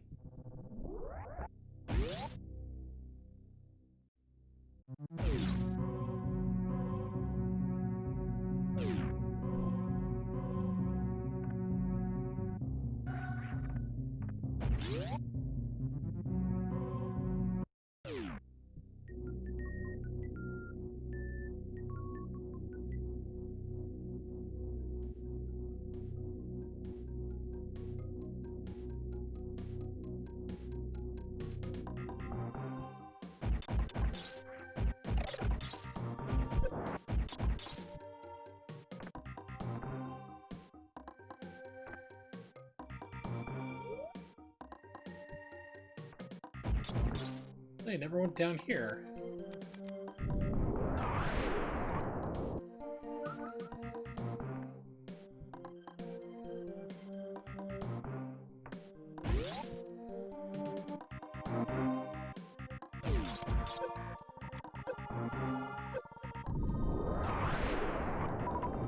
Things are terrible, I hate them.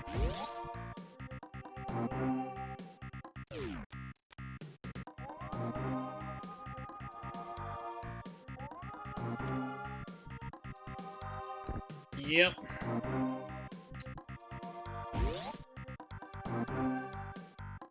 It beats you.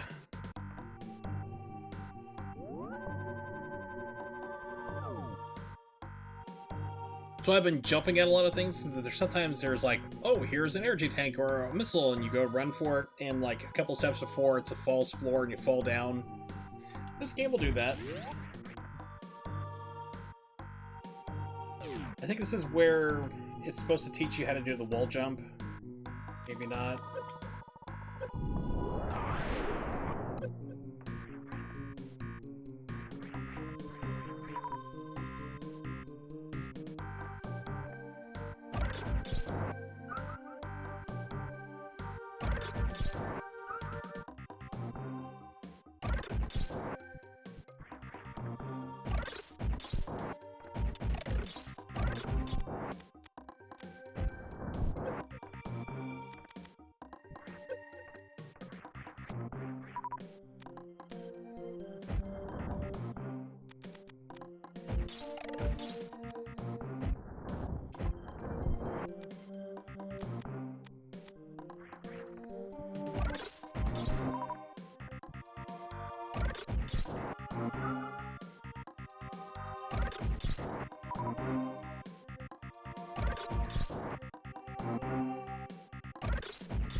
Not gonna give me powerbomb? Alright, fine.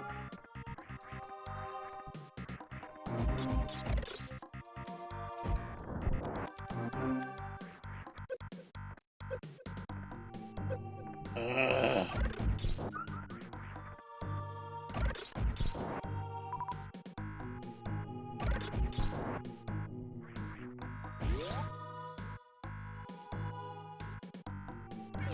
Yeah.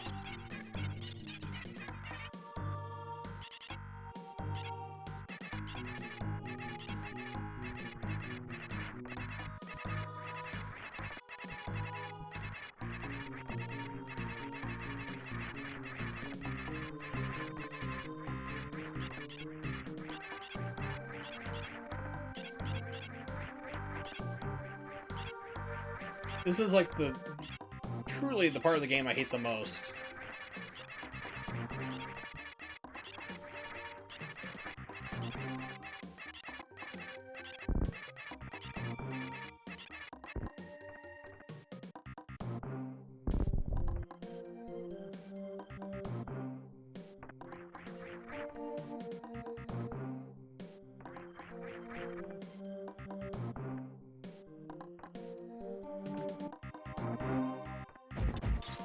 Okay, but I need to get that energy tank.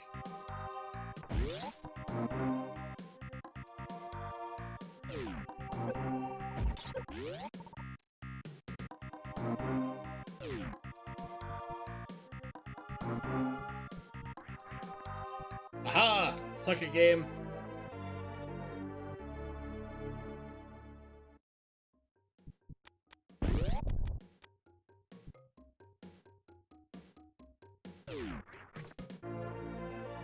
Awesome.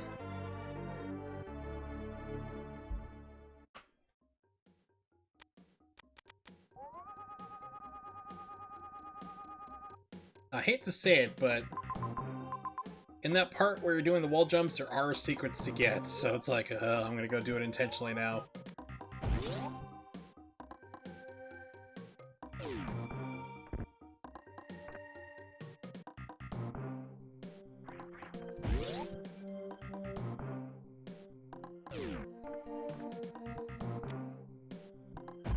That was smart. SMRT. I am so smart.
God damn it.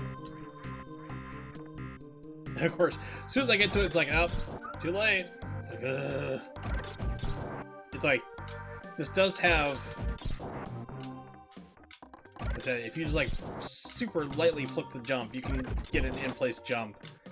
So this is like one of those things you have to like barely tap it to move.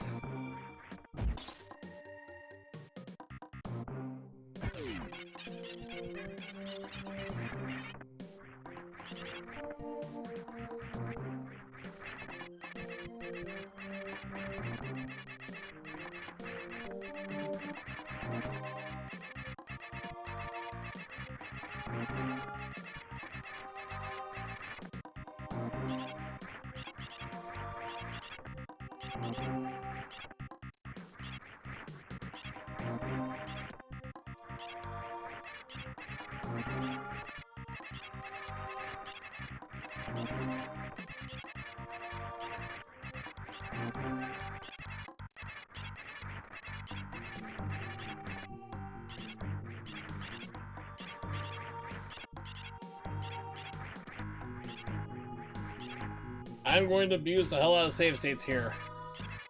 But you can screw up and fall all the way down again.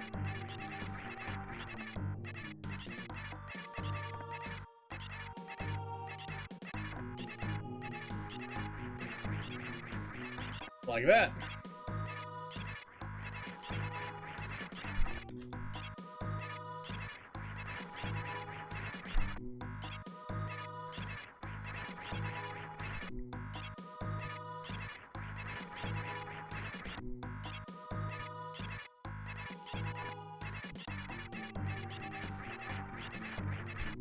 Isn't this fun?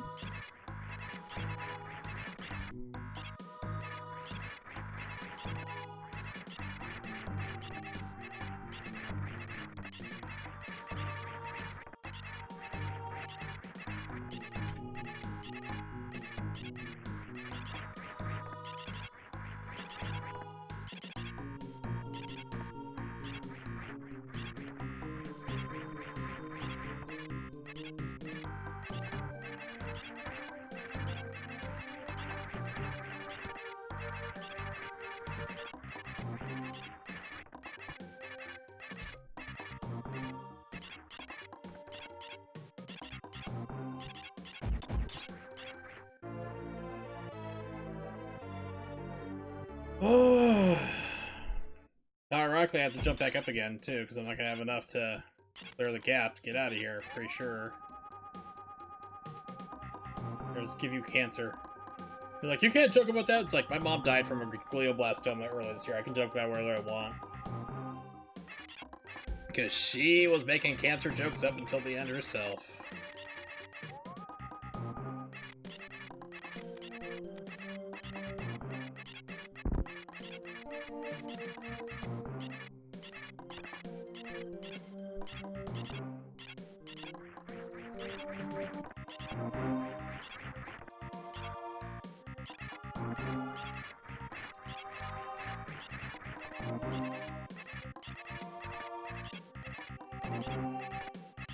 Come on, damn it, spin. You have to be spinning in order to do this.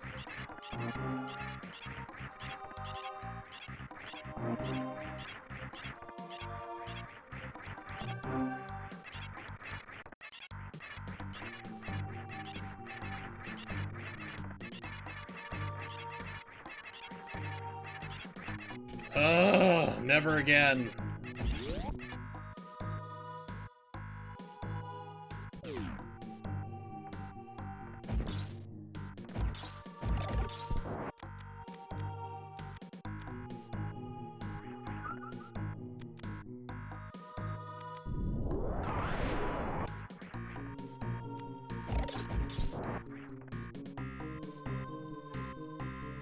Okay, we're gonna save, and then we're gonna go down to where we're at, but to the right.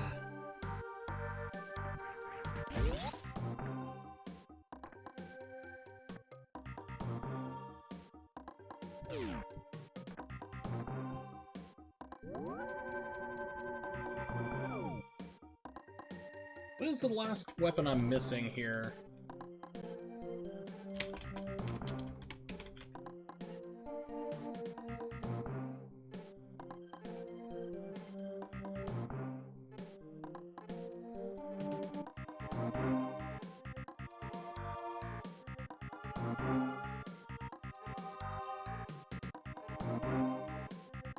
Plasma, yeah.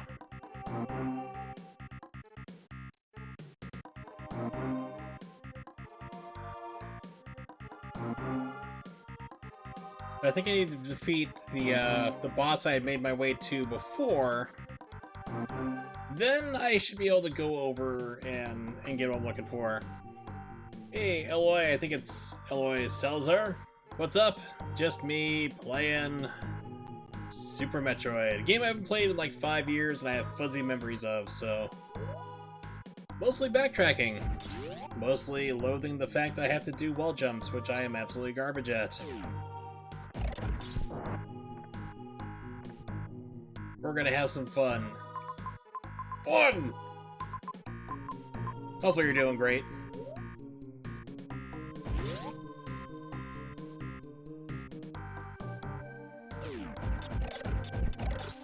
Yeah, so this is like the first time I played it in like 5 years. Last time I played it through was when I got my actual physical Super Famicom cart. This is one of those games where, well, it used to be pretty cheap. I mean, it was like $10. They imported from Japan with shipping. Versus the North American version, which was $50, and it's literally the exact same game. I'm not kidding you. Like, if you buy the Japanese Super Famicom cart, it's in English by default. The only option, it's the exact same game. So it's like, if you have the choice to input one over the other, just get the Japanese one and save yourself money. Oh, crap. Do that again. That's okay, I can just jump out of here.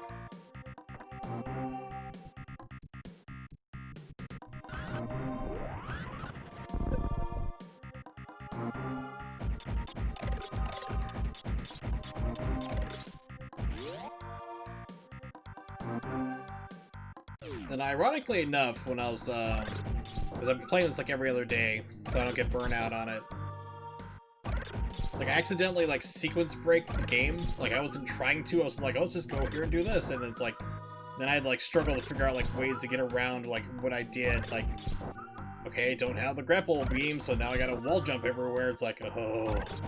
So I decided to go back, get the things I missed, like the grapple beam, the X-ray. Found a weapon upgrade I was looking for, got a lot more energy tanks, so I started my streaming tonight about 2 hours ago. I only had 3 energy tanks, and I was like right at a boss, so it's like, that's not gonna work.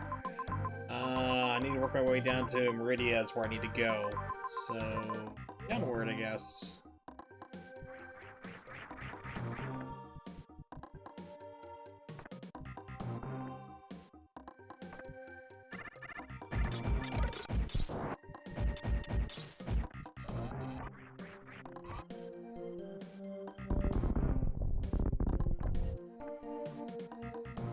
Yeah, that's the fun thing about, like, you can, like, that's the funny thing is, like, I sequence breaked it without meaning to, and my friend Nimix was in here. He's done a couple tasks on this game that's been up on taskvideos.org.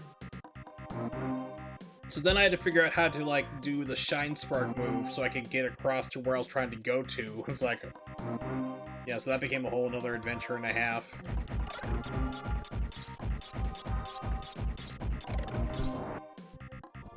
So I had to quickly like figure out like speedrun techniques and task techniques by myself on the fly.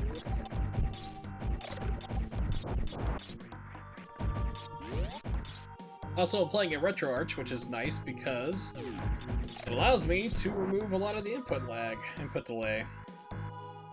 I'm enjoying it. It's a fun game. It's a game like to bust out and play about every 5 to 10 years or so. I was thinking, like, what can I play that I haven't played in a while? It should be fun to do on stream. Will aggravate any speedrunners who've ever seen this and, like, try to watch me struggle through doing stuff, and it did a couple of them, which is fun. Not intentional, it's just like, I'm playing casually, I did this for fun, strictly. And then doing that stuff, so, yeah, it's a lot of fun. There's a couple games I play every couple of years, like this, Chrono Trigger, I've been getting the itch to play, but I'm not gonna play that on stream.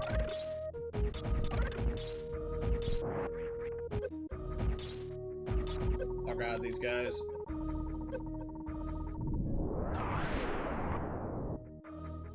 Of this game? Or just in general? Like, this game I always, like, appreciate, like, the backtracking, like, how everything is interconnected. I mean, that's the cool thing. It's like games like this take a lot of planning to figure out your levels, like how you want to gate things off, but power-ups like hopefully in a way that it's not confusing. Like the very first Metroid on Nintendo was just a nightmare to play.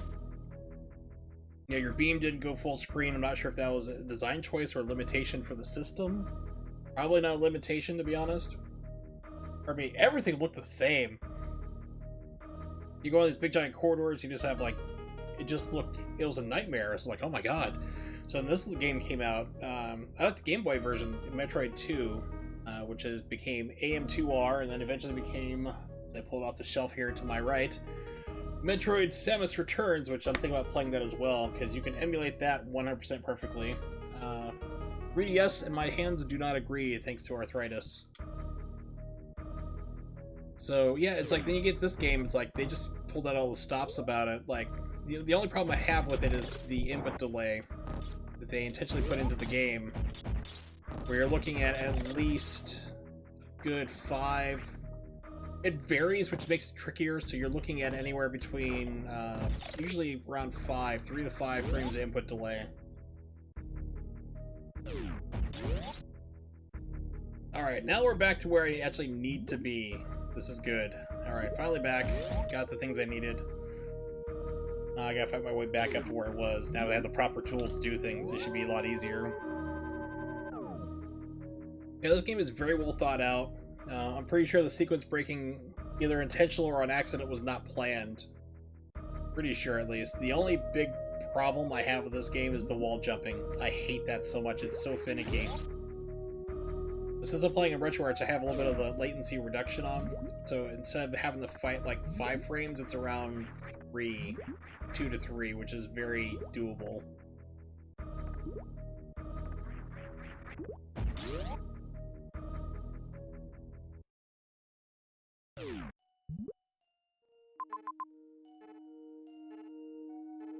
I know that in this room there's also...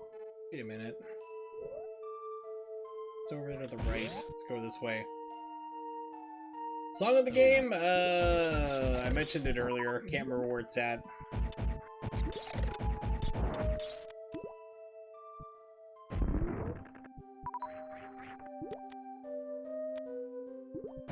Yeah, wall jumps are the absolute most frustrating thing about this game, bar none, in my opinion. Can't remember. Like I said, I just played this super casually. I can't remember anything there where it was, but I think it was over somewhere in Brinstar, maybe.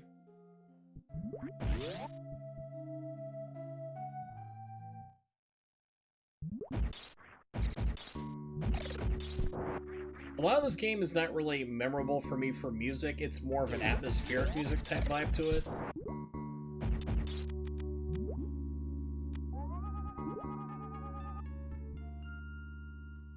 I'm not sure if I can access what I'm looking for here. I think this is a place where you fall down into, maybe. I'm not sure. Fuzzy memories.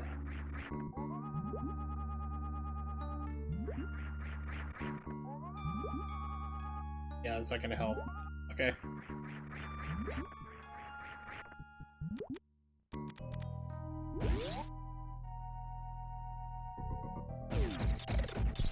Yeah, some people have this like the best like soundtrack ever. It's like, for me, not really. I think there's other games that definitely can take that prize, especially on the Super Nintendo. But I can get why people like it though. It really does lead, like I said, it's very atmospheric music, which does lead really well to the game we're playing. I'm trying to have a charge beam.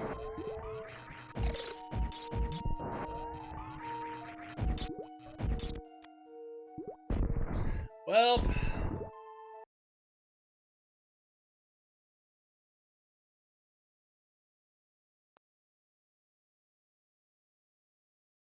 that's cool. Yeah, my next stream actually is, I do every other day, so it's going to be Friday. And I'm actually going to be playing Bayonetta 2, because I speedrun that game, so I'm going to start derusting for it. So then I'll be playing this game again on probably Monday the 9th. So if you want to drop in then, that's all good, or whenever. And, oh, cool, thanks for the follow, too. So yeah, have yourself a good time. But yeah, I should be back playing this again on the Sunday, I believe. Yeah, Sunday nights. Mark your calendar if you're one of those people who do that. Have a good one. Like, no way am I gonna fight through all that stuff again. I'm just gonna restart. All right. All right, let's get going here.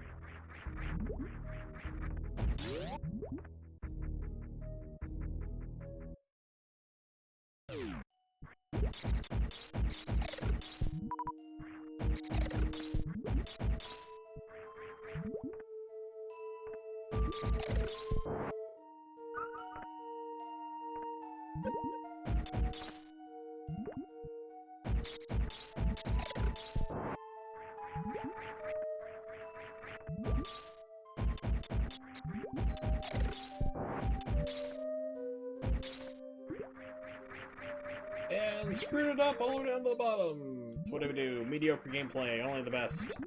Repeatedly. Learn from my mistakes? Heck no.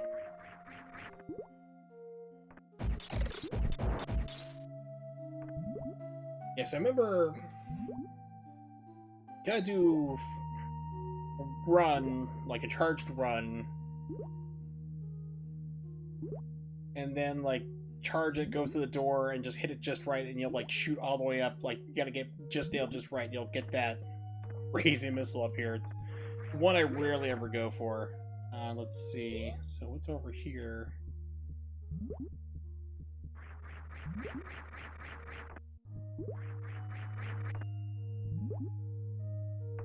I guess I've frozen the fish for.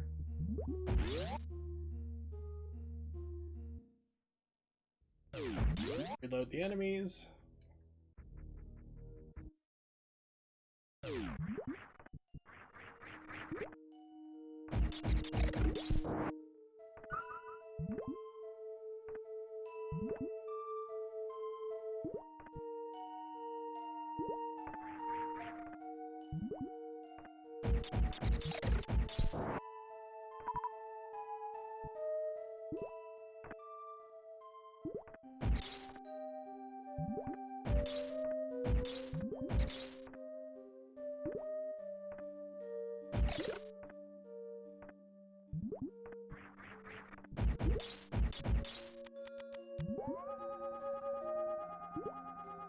And it was all for nothing, alright. Yeah. Welcome to my stream, y'all.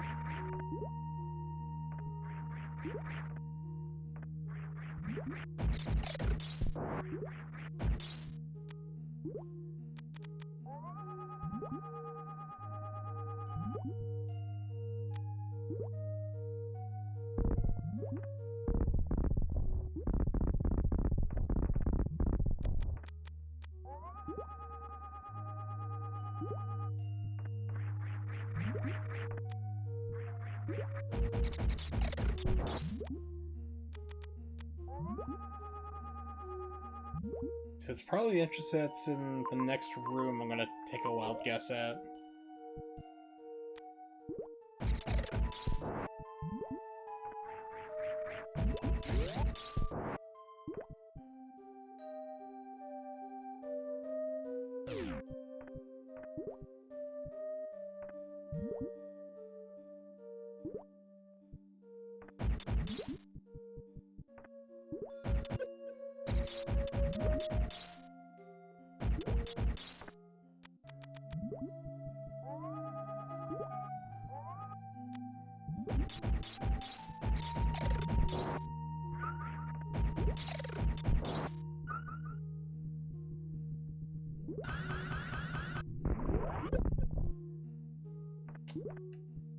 Not do what I was hoping to do.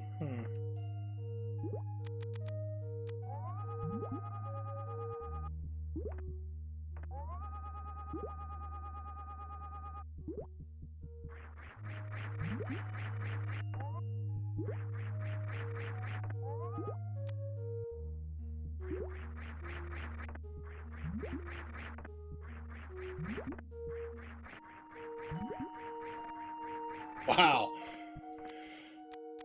Did not expect to do that. Okay. Yeah, so there it is. Oh, come on, game. Like, sure. Okay, so we know that's out. Just reload that.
So I hate to admit it, Wallace was right. X-ray scope is actually more useful than I thought it was.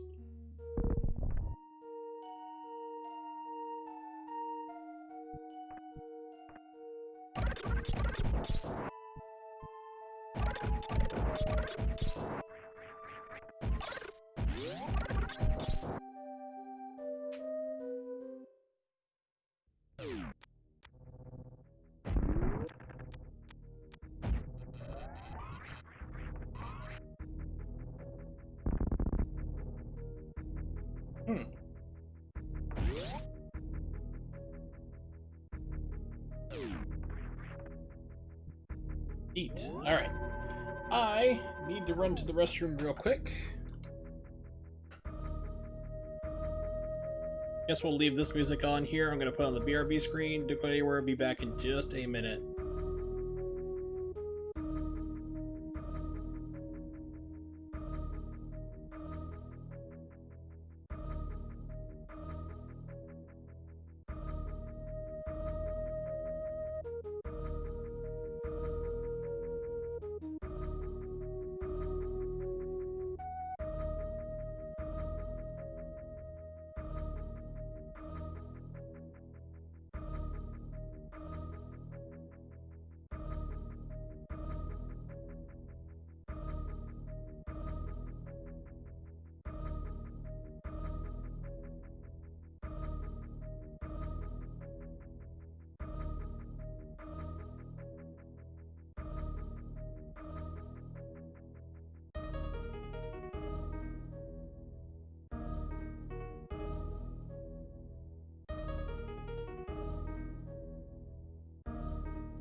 Alright, I am back. Sorry that took a little bit longer than I was expecting. In the restroom, then I saw my glasses were just absolutely terrible. I'm like, how... If you wear glasses, it's a life struggle, I'll give you that. Even if you have contacts, it's a problem there too, but... When you wear glasses, every once in a while, look through them, or you look through light right, and you see how dirty they are. Like, how can I see through these things to begin with? So, I had to run and grab some wipes for those. Permitting that I started getting hungry. So I dished myself out a dinner a little bit early. Earlier I made some creamy chicken tomato pesto. It is delicious. And to that, I added in... I was making, I made some bruschetta, or bruschetta. Sorry for hitting the microphone, it's bruschetta. If anyone says bruschetta, they're wrong. No Italiano. And then just basically, you know, like my brother and my dad, I made penne pasta for them, but I'm on a strict diet, so just the chicken and pesto for me. It is delicious. I just like barely heated it up, like 30 seconds in the microwave. Don't even get it hot. Just all those flavors are just amazing. It is one I will be sure to make again in the future.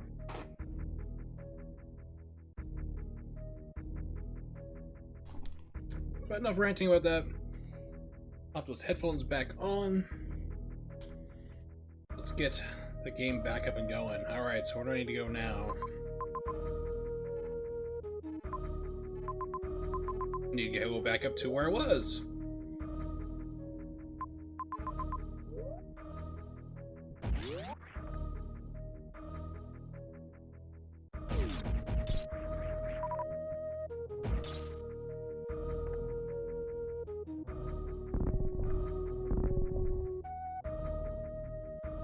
Oh no, can I do it?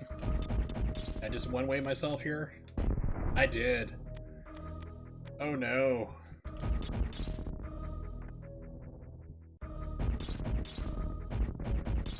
Why they gotta do me like this, game? So now, I have to go all the way down. Climb my way back up. Oh. So I mentioned before about like this game having like good backtracking. Sometimes it sucks though.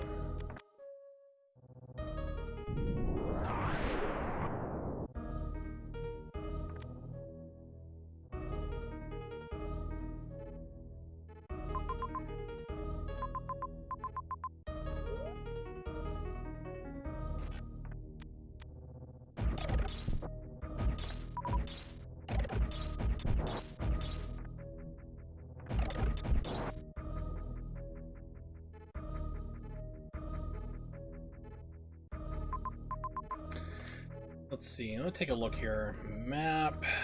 Let's see. Super Metroid. Map of criteria. Let's make sure I'm going the best way possible. Here we go. This looks like a good map, maybe. That is not what I'm looking for. That is a terrible map.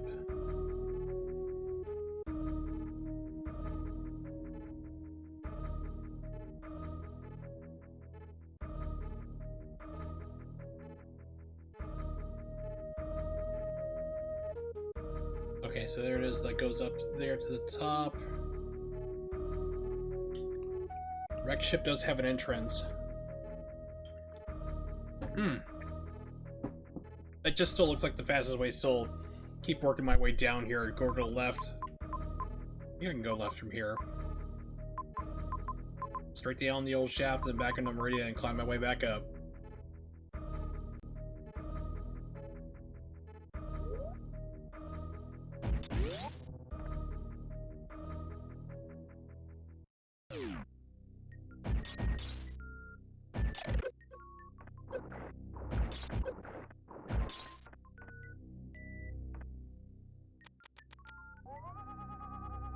That's the one with the false one. Okay. Oh god, not again. Oh, nope, okay, never mind.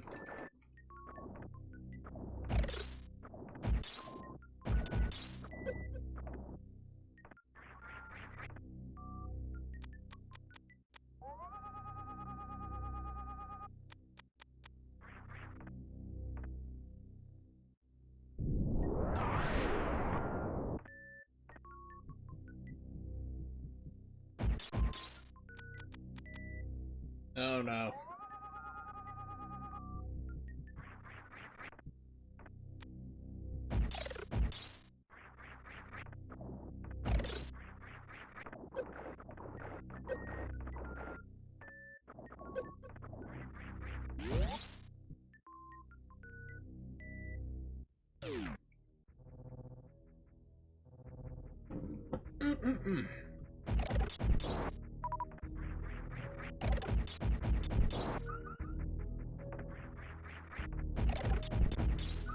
I'm enjoying my tomato pesto chicken.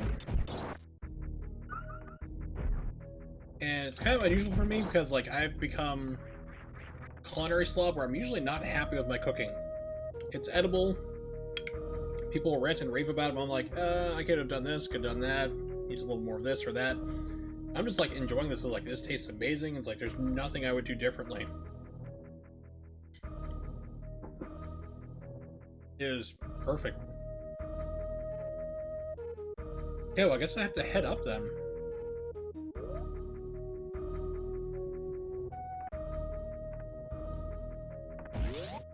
Actually, no, this is the way I should go. Yeah, that will lead me over. Okay.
Phone.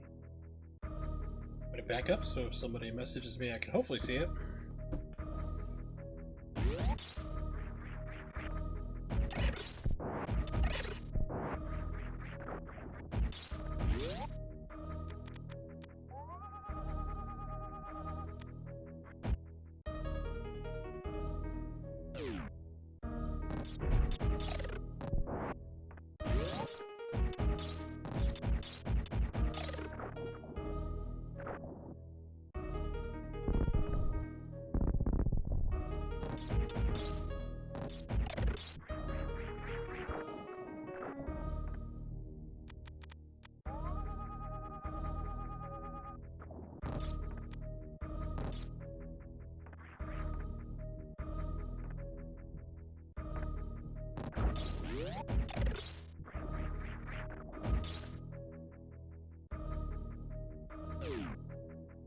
Why is this not a ROM hack like the Ancient Chozo?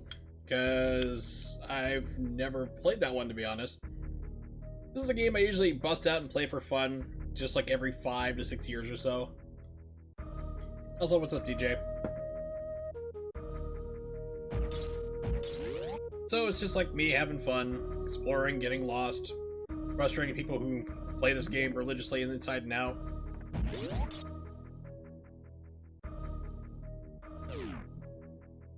I have to say, like, the craziest ROM hack I've seen of this game was like the one that everything's flipped sideways. It's like, oh dear lord.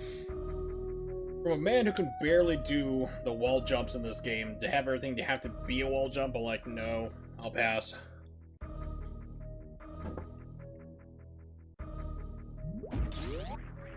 Alright. Once again, we're back where I need to be. And lesson learned is, not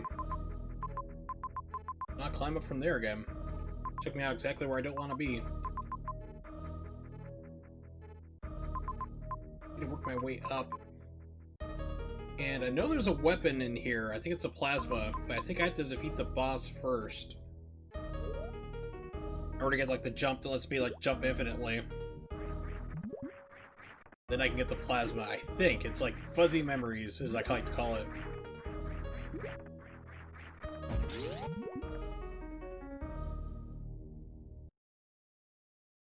Or me. Oh yeah, there's a lot of them, but it's just been like so long since I played this. Figure, let's just play the original at first and probably tackle a ROM hack in another day.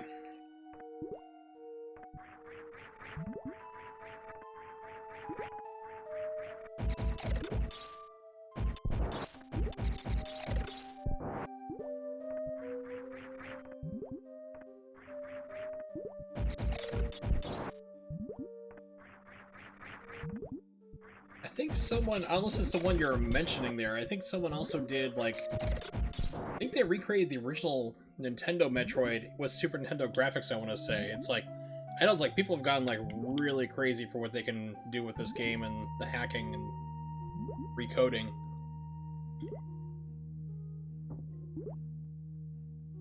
Or I wish I knew assembly, because there's, like, things I'd like to do as well, not like along those lines, but just like making your own game. You know, if you know assembly, people can make their own stuff and crazy hacks. What I'd like to do is actually be a demake, if you will. Take a game that wasn't on the system, put it on there. What I would like to do, if I had the skills, and I don't, would be to make Mega Man 8 for the Super Nintendo. Could be possibly, yeah, I mean, you have to make some changes, of course. Making, you know, for what you're limited to do, but the thing is that really works for it, though, is there's a game called Rockman and Forte, which was Mega Man and Bass when they ported to the Game Boy Advance. Good game, I have the cart for it, actually, imported from Japan. But 3 of those bosses and a lot of those assets from Mega Man 8 were actually put into that game, so you could actually theoretically take that stuff and just reprogram it how you want. You have the majority of Mega Man 8 already in Super Nintendo form. You just have to basically make the level layouts and then the appropriate changes. So that could be doable, and I was also thinking mentally Mega Man X4 could be a really cool thing too for Super Nintendo as well. We'd probably have to ditch one of the characters though, so I'd probably just stick with Zero, to be honest.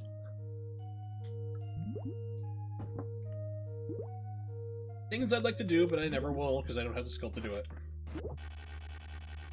Nor do I have the funds to pay somebody to do it. Crap.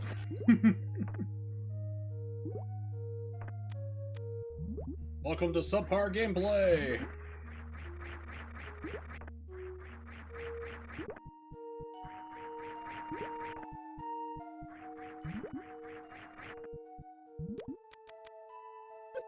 There you are.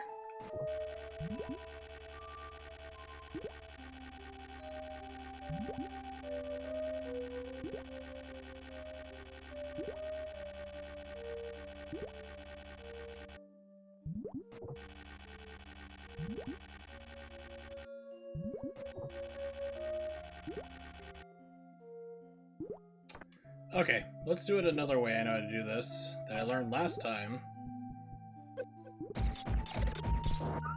Shine Spark up there.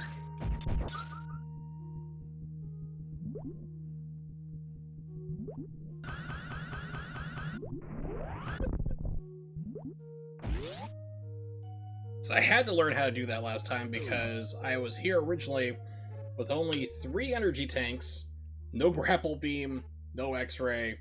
I was severely underpowered and had to figure out everything because I accidentally sequence break the game when I wasn't trying to. That was fun. Air quotes fun.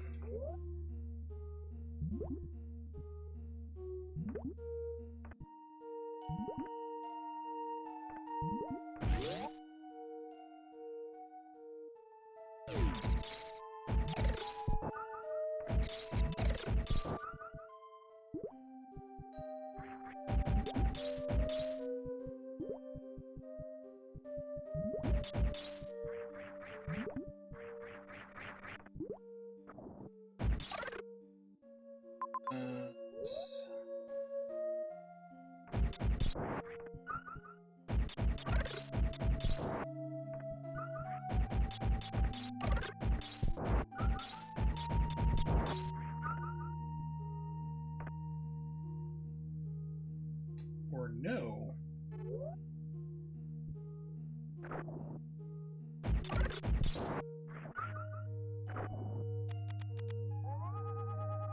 Yeah, nothing special. Okay. It's funny though, every once in a while I get somebody popping in the stream, they're like, try to treat me like I've never played the game before. I'm like, oh, I've played this. It's just been a while. I can't get up there yet. But did I just come through here? Yes, I did. And how the hell...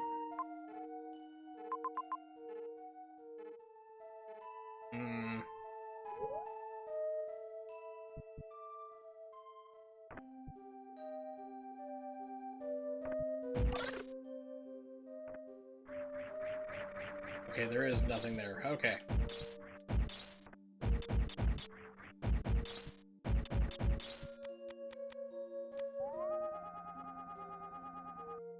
Oh god, I hate this level. This is like the one I hate the most. My least favorite area of the game.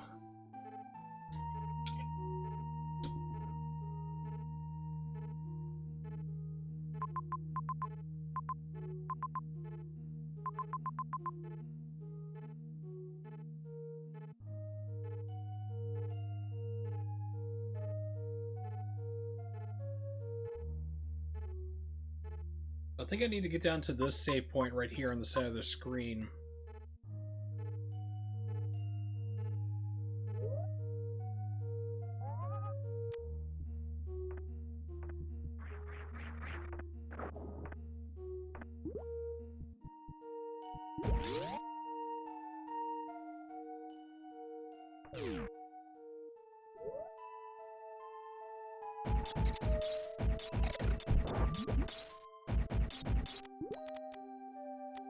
Ah, okay, cool.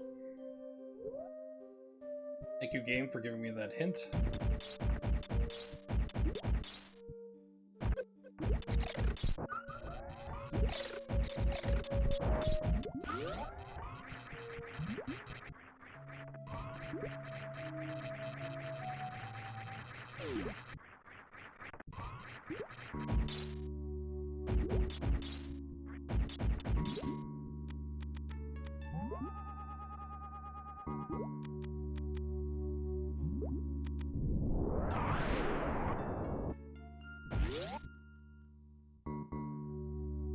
Okay, so this is where I ended the last stream I was at.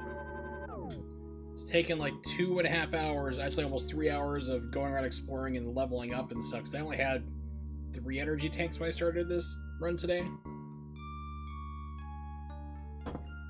Better sheep.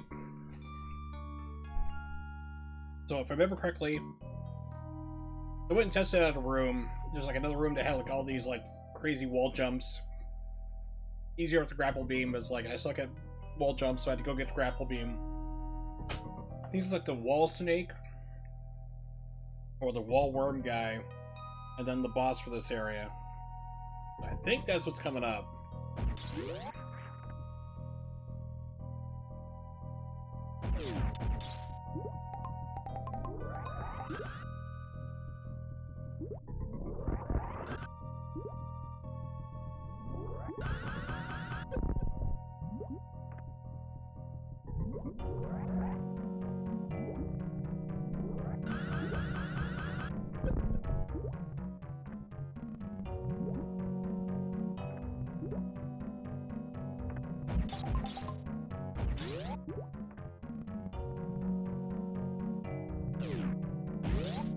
I'm just really curious as to what I'm missing over here.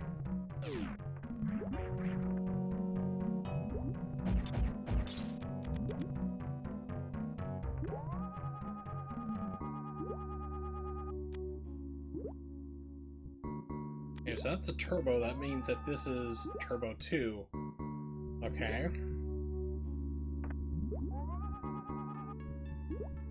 So I need the straight shot here. Okay.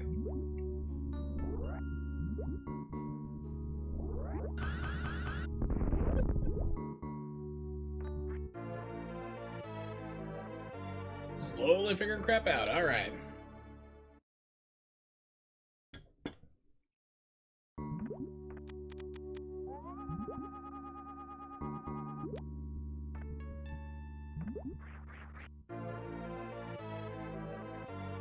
Sorry, I'm like eating in between bites here. I was like very hungry, and I am just honestly, I'm floored by what I made today. It's like, just damn, it's good. Oh, last bite, the no more annoying eating on stream. I apologize, it's rude. Hold on. Now I just be rude in other ways.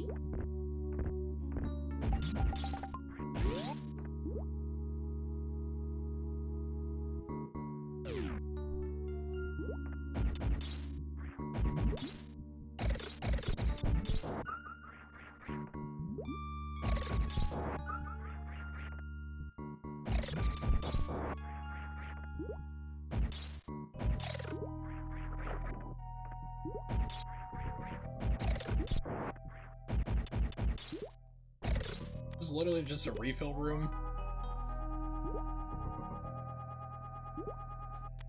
It would appear so.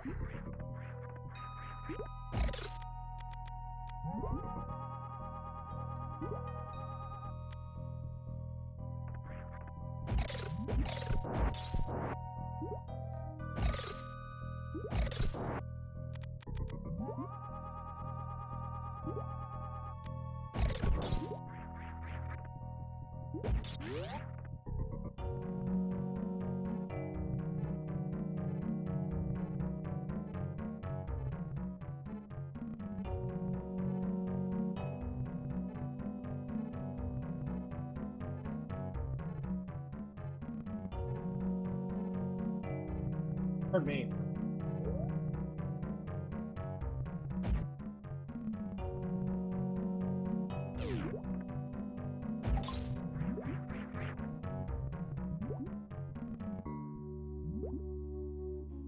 Oh, I'm missing something here.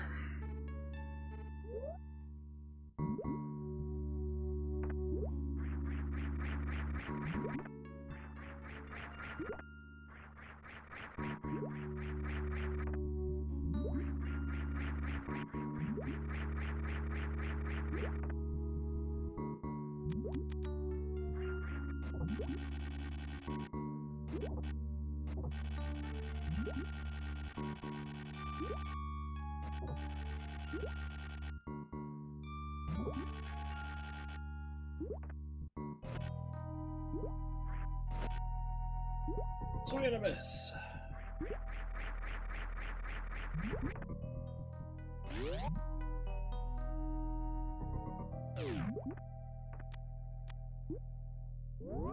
An official save. Oh gosh. This is where I started. And I worked my way out to like Brinstar.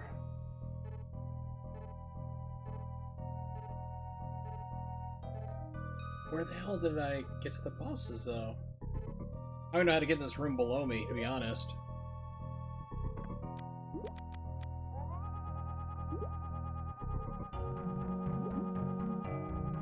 Yes, if anyone's lurking and wants to give me help, by all means, you're welcome to do so. Just keep in mind, if you tell me something complicated, you're gonna have to dumb it down for stupidity levels, because I don't know.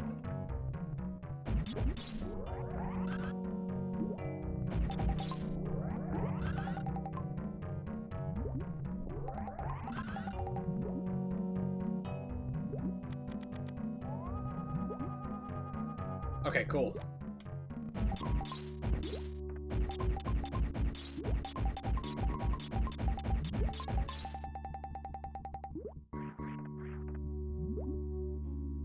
I just saved, so I should be fine. This is the one where it sucks you down.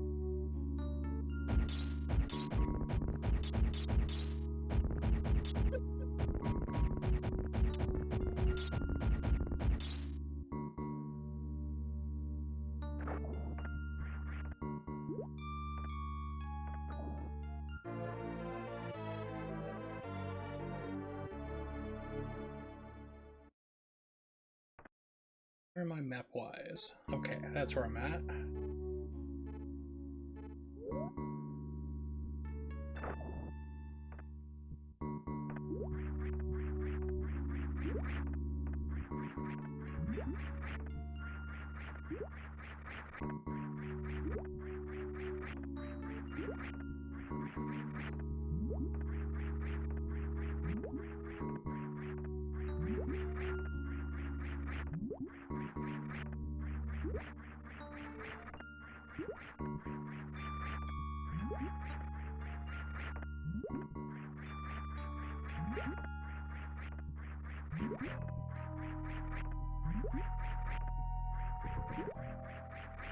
Ah!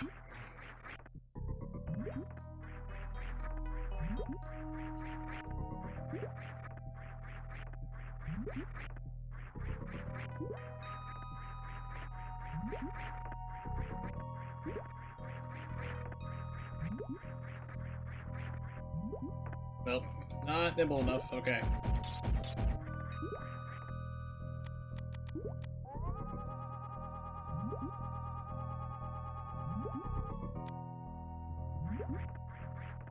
Wonder. Let's blow a super bomb just for fun. No, it does not wipe that out. Okay.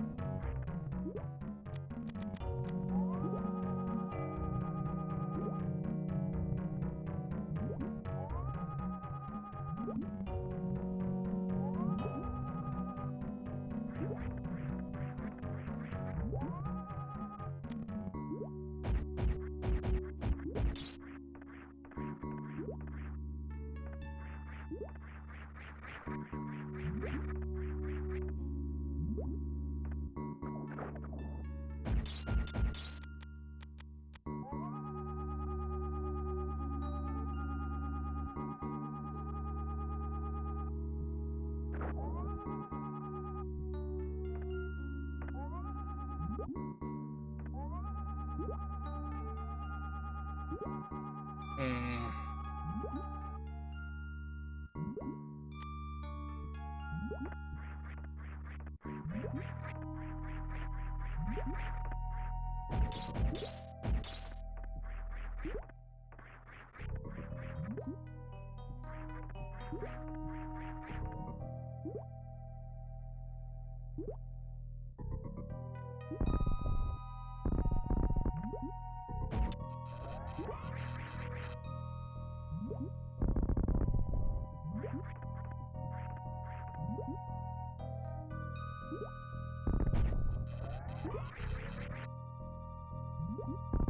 Okay.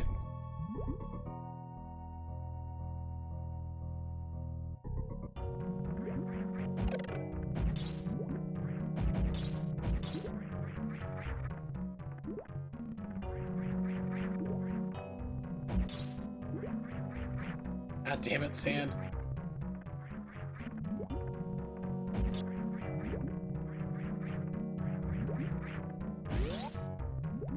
Oh.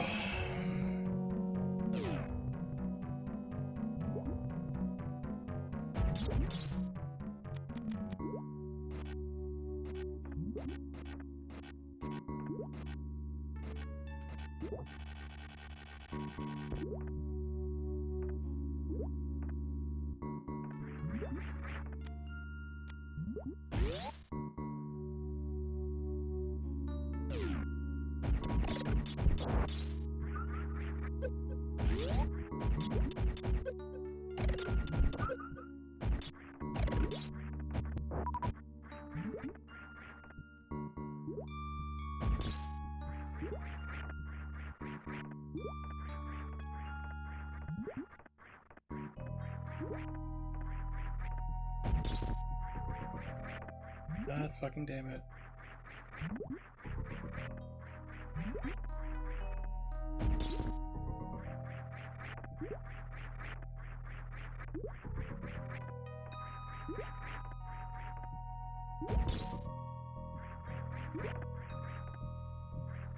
Here we go. All right.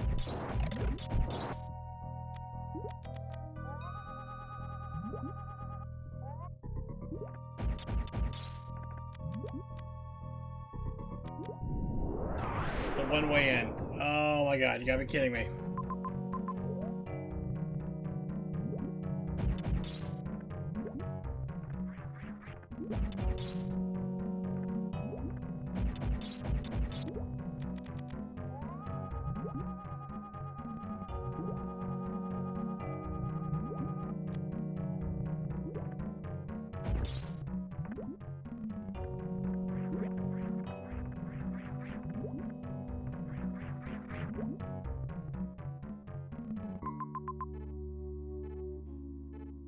I just can't remember how to get to the damn boss.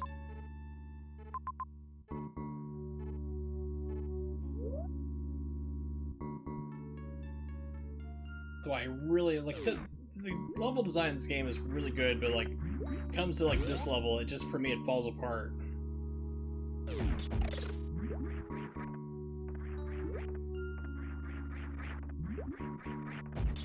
Or just like punishing the player, really.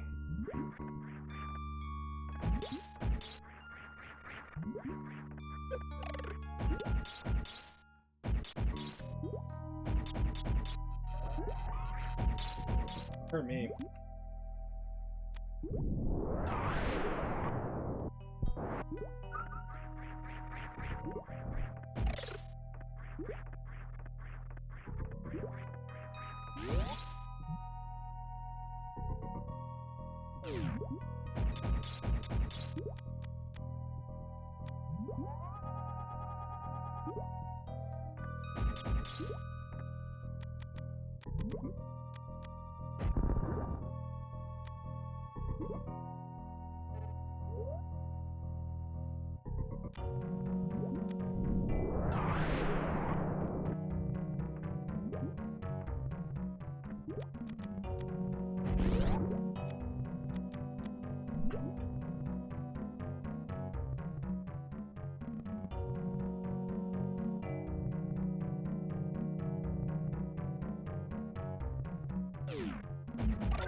Guess that's a sealed door anyway.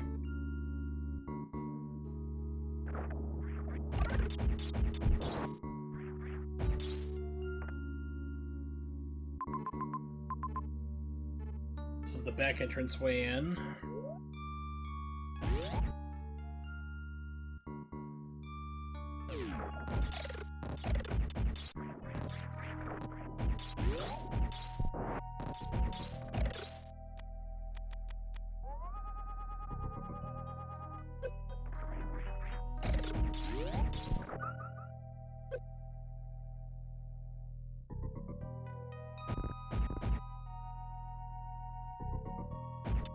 Okay, it just loops back to here.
It's a map room.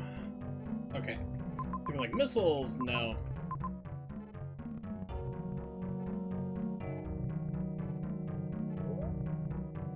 Let's go on a fucking boat.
Hmm.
Looking at a map real quick, trying to figure out where things are.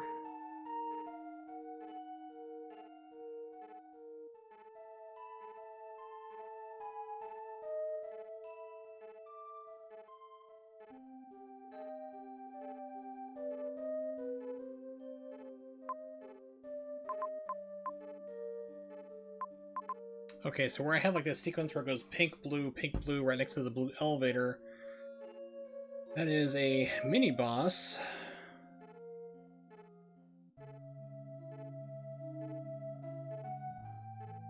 Caves right underneath it there, so I need to get up into there. So I need to get back to that save. Is where I need to try to go and then work my way straight up, I'm guessing. Hopefully.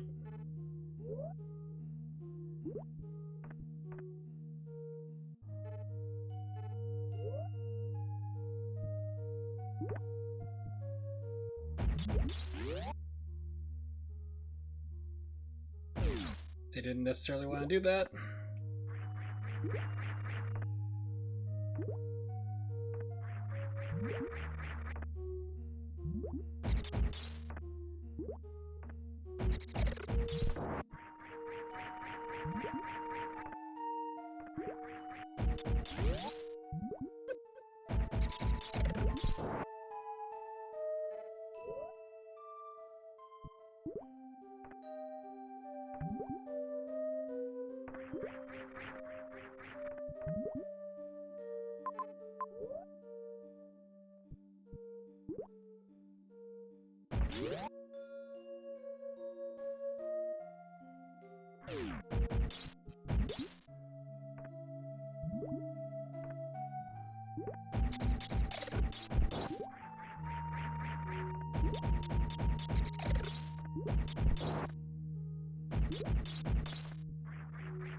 This room here.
No, this is taking me where I want to be.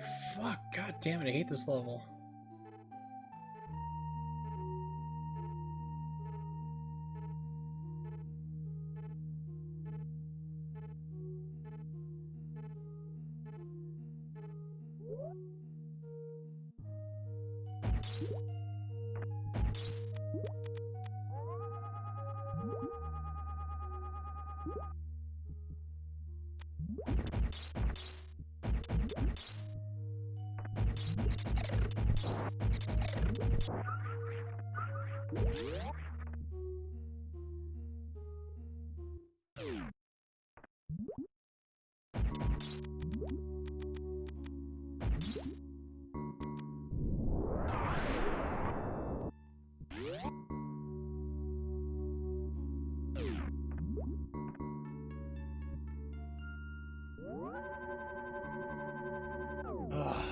All right.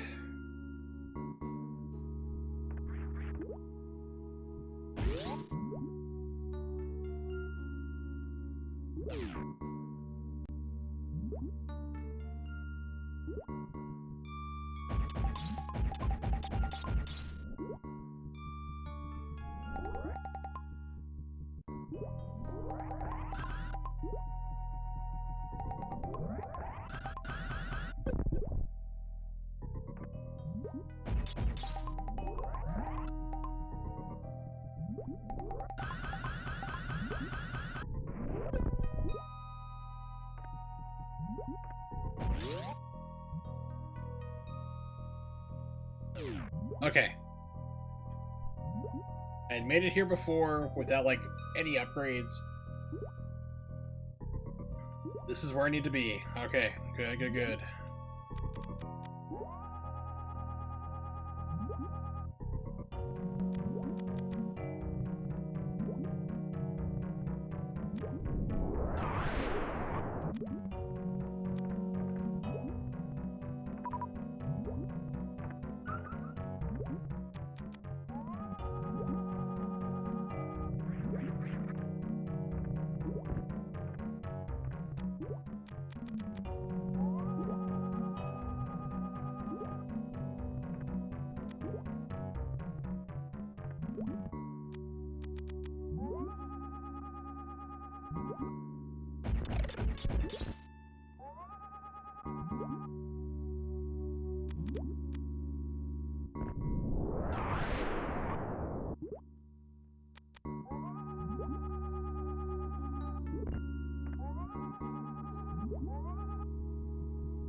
All right.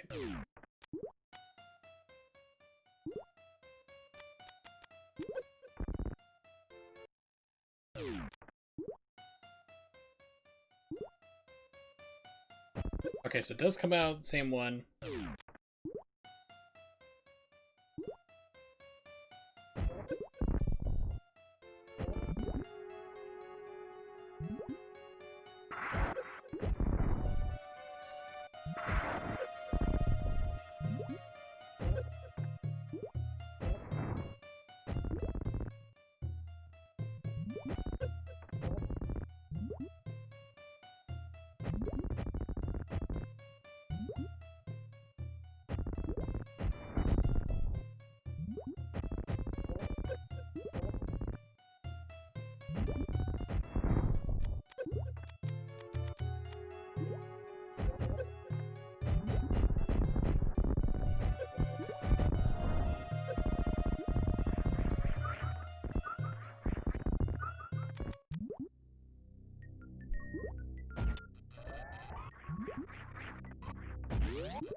Damn finicky controls.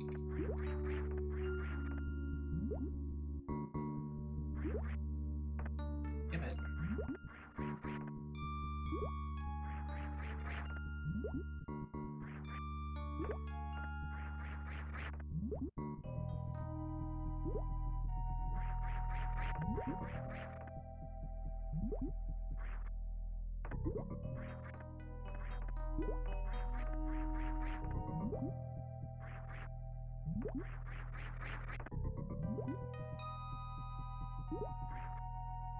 Fuck.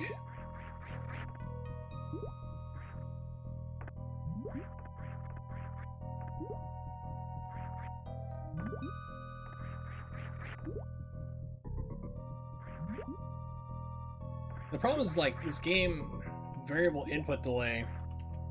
So, you hit down, sometimes it doesn't register the down. There we go, finally, Jesus.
Alright, so this should be the boss, I believe.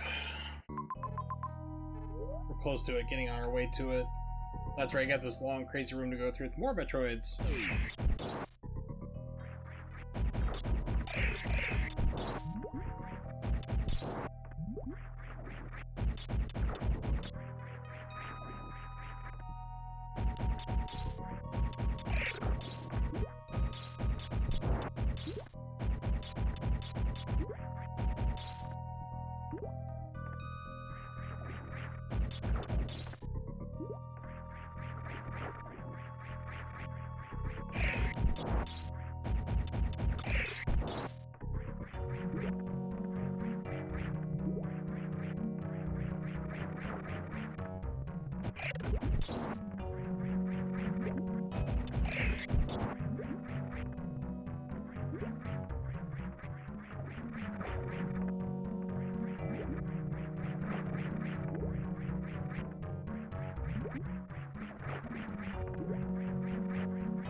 Alright.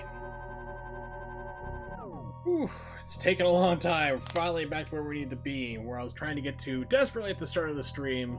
Finally made it back. Gotta do it. Gotta rock it out. Gonna die probably, but hey, it's what do I do? That's some fun.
That isn't the boss.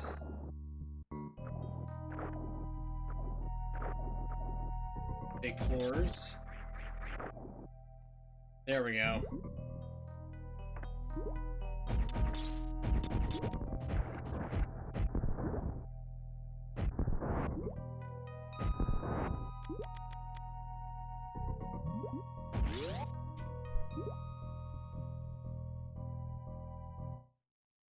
Here we go.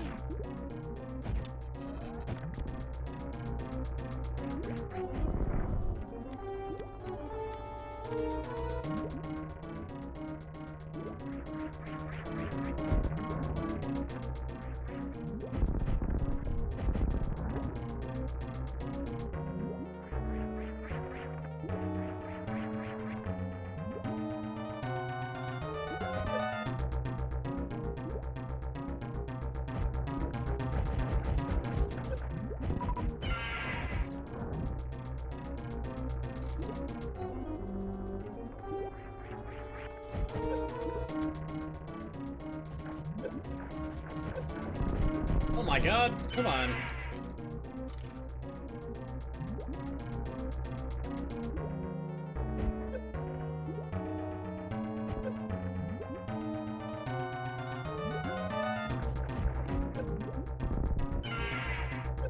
Look, is there like one hit off?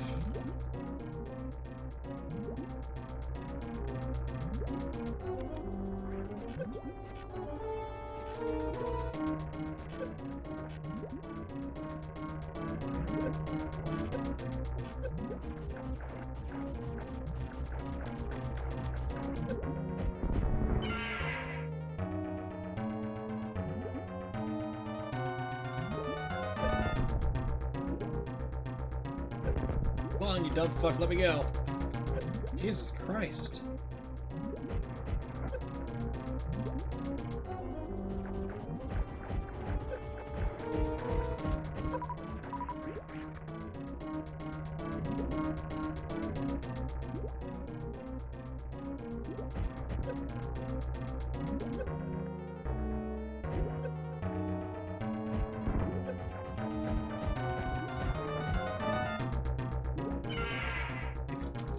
Finally dead or no?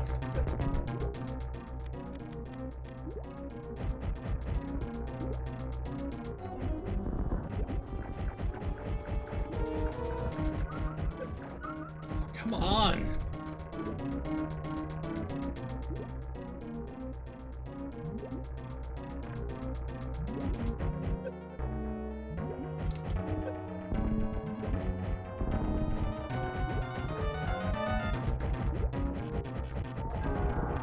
Ah, Jesus. Remember hating that boss before, now I really hate him. But now I get cool stuff because of it, though, so that's the neat thing.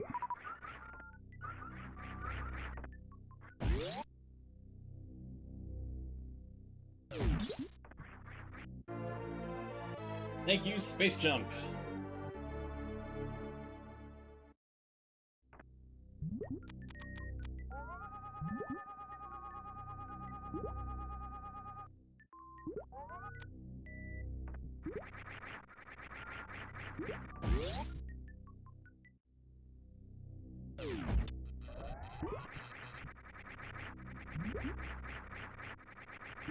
Allows for fun shenanigans like this.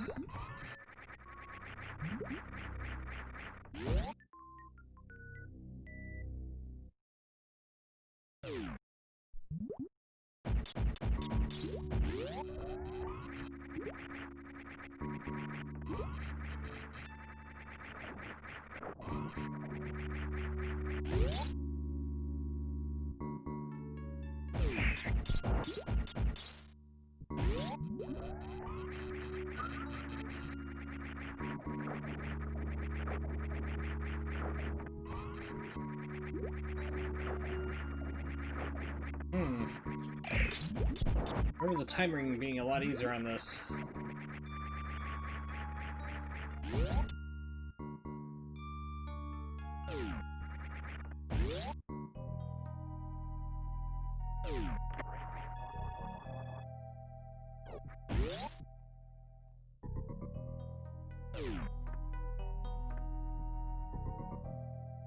It's like, please let me save.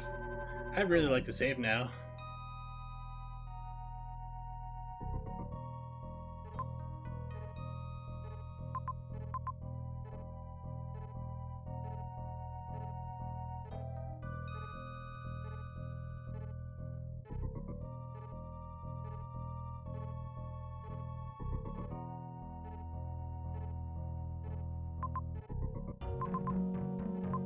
Alright. This is what we're gonna call it for right now, though.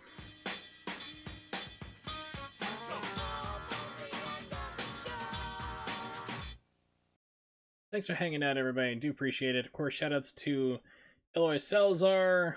We had Twellis, Ronnie, and gosh, who else showed up here as well? DJ is Raiden. Thank you very much for hanging out. I do appreciate it. And of course, anyone who lurked, you guys are always welcome to lurk and hang out on my channel. Even if you're a regular, you're still welcome to do that. So, to give you the rundown of what I do here, I usually stream every other day at 8 p.m. Eastern Standard Time. If you don't know when that is, just copy and paste that into Google, and it'll tell you for wherever you are in the world. Keep in mind also, when I start my streams, usually 7 minutes before 8 o'clock, it's like a little pre-stream. You may get notifications if you're following for me going online and offline, online, offline, like that, starting streams and stopping. The reason why is I'm trying to get transcodes, because some of my viewers and regulars do not have good internet access, and they can't watch me unless they can select down to 480p or 360. So I always try to get the transcodes whenever I start my stream. So I apologize if you're getting notifications like I'm streaming, then not, streaming, then not. It's around 8 o'clock. That's what's going on. Keep an eye also on my Twitter at Wursel555. If something comes up, if I need to cancel my stream, or if I need to push something back, you'll be notified there. The plan for the next stream is actually to do some Bayonetta 2 derusting, because I'm going to be adding in the Bayonetta 2 emulated through Cemu as a category on speedrun.com. So we're going to add that as an official category. I want to derust on the game, get that going again so I can get some runs up. We will come back to Super Metroid after that, so it's going to be... So Bayonetta 2 is going to be on Friday the 6th. So Metroid is going to be on Sunday the 8th is when that will be. I'll come back to Super Metroid, and then we'll go from that point. So thanks for hanging out, and hope to see you guys next time.